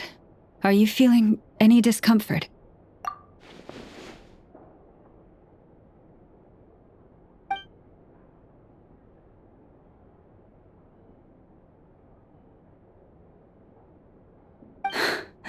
Astonishing. Not even the slightest hint of lingering fluctuations. It's as if all that power just sank to the bottom of the ocean. Well, looks like we won't have to worry about the wild hunt catching its scent now. Phew! Paimon knew you have special abilities, but still, you never fail to amaze. Did I miss something just now? Yes, and it was nothing short of a miracle. Not something I'd be interested in then. Anyway, here's the medicine you asked for. This is all I've got for today. I'll have someone send the rest over when we have it. Thank you, Nefer. I really appreciate everything you've done for me.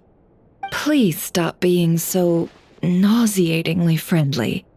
It's creeping me out. So, what exactly did you all go through during that wild hunt attack? I'd prefer to hear it straight from you.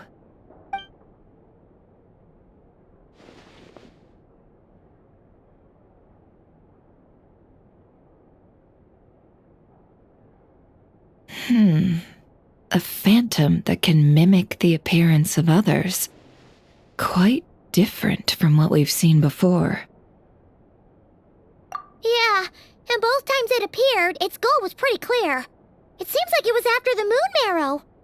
And on both occasions, it was accompanied by the wild hunt, too. It appears there must be some close connection between the two. I must say, I don't often see you look this serious, Never. Too late in the day for thinking, that's all. We'll pick this up again later. You all feel free to keep chatting, though. Just don't forget to lock up when you leave.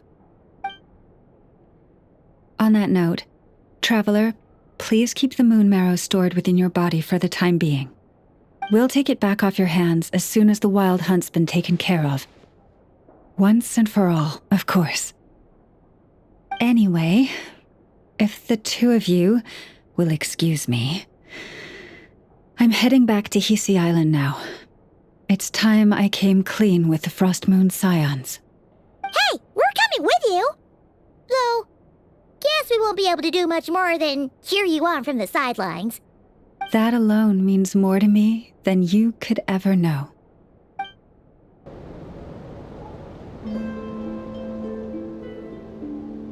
What's going on? I'm not sure. It seems like the Moon Chanter has something important to tell us. I heard the relic's already been retrieved.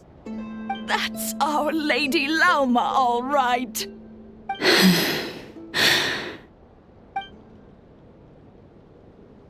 Noble scions of the Frost Moon, my kin beneath the moonlight, I hereby declare the truth to you. Long have our ancestors looked up to the Frost Moon, guided by her serene light. Yet now, she lies hidden beyond the limits of the sky. And so, Lauma began to reveal to the Frost Moon Scions a truth long hidden within her heart. A story of a false moon and the death of gods. Kutar was indeed born of the moon. But that does not give us the right to reap without sowing, nor clothe ourselves without the toil of weaving. As she spoke, some who listened were stunned into disbelief, while others seemed to awaken as if from a dream. From this day forth, the road shall be paved with truth, and we shall pave it ourselves.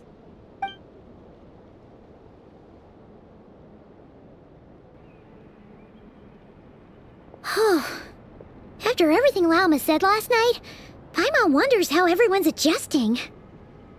Still, judging by their reactions at the time, it didn't seem as intense as Paimon might have imagined.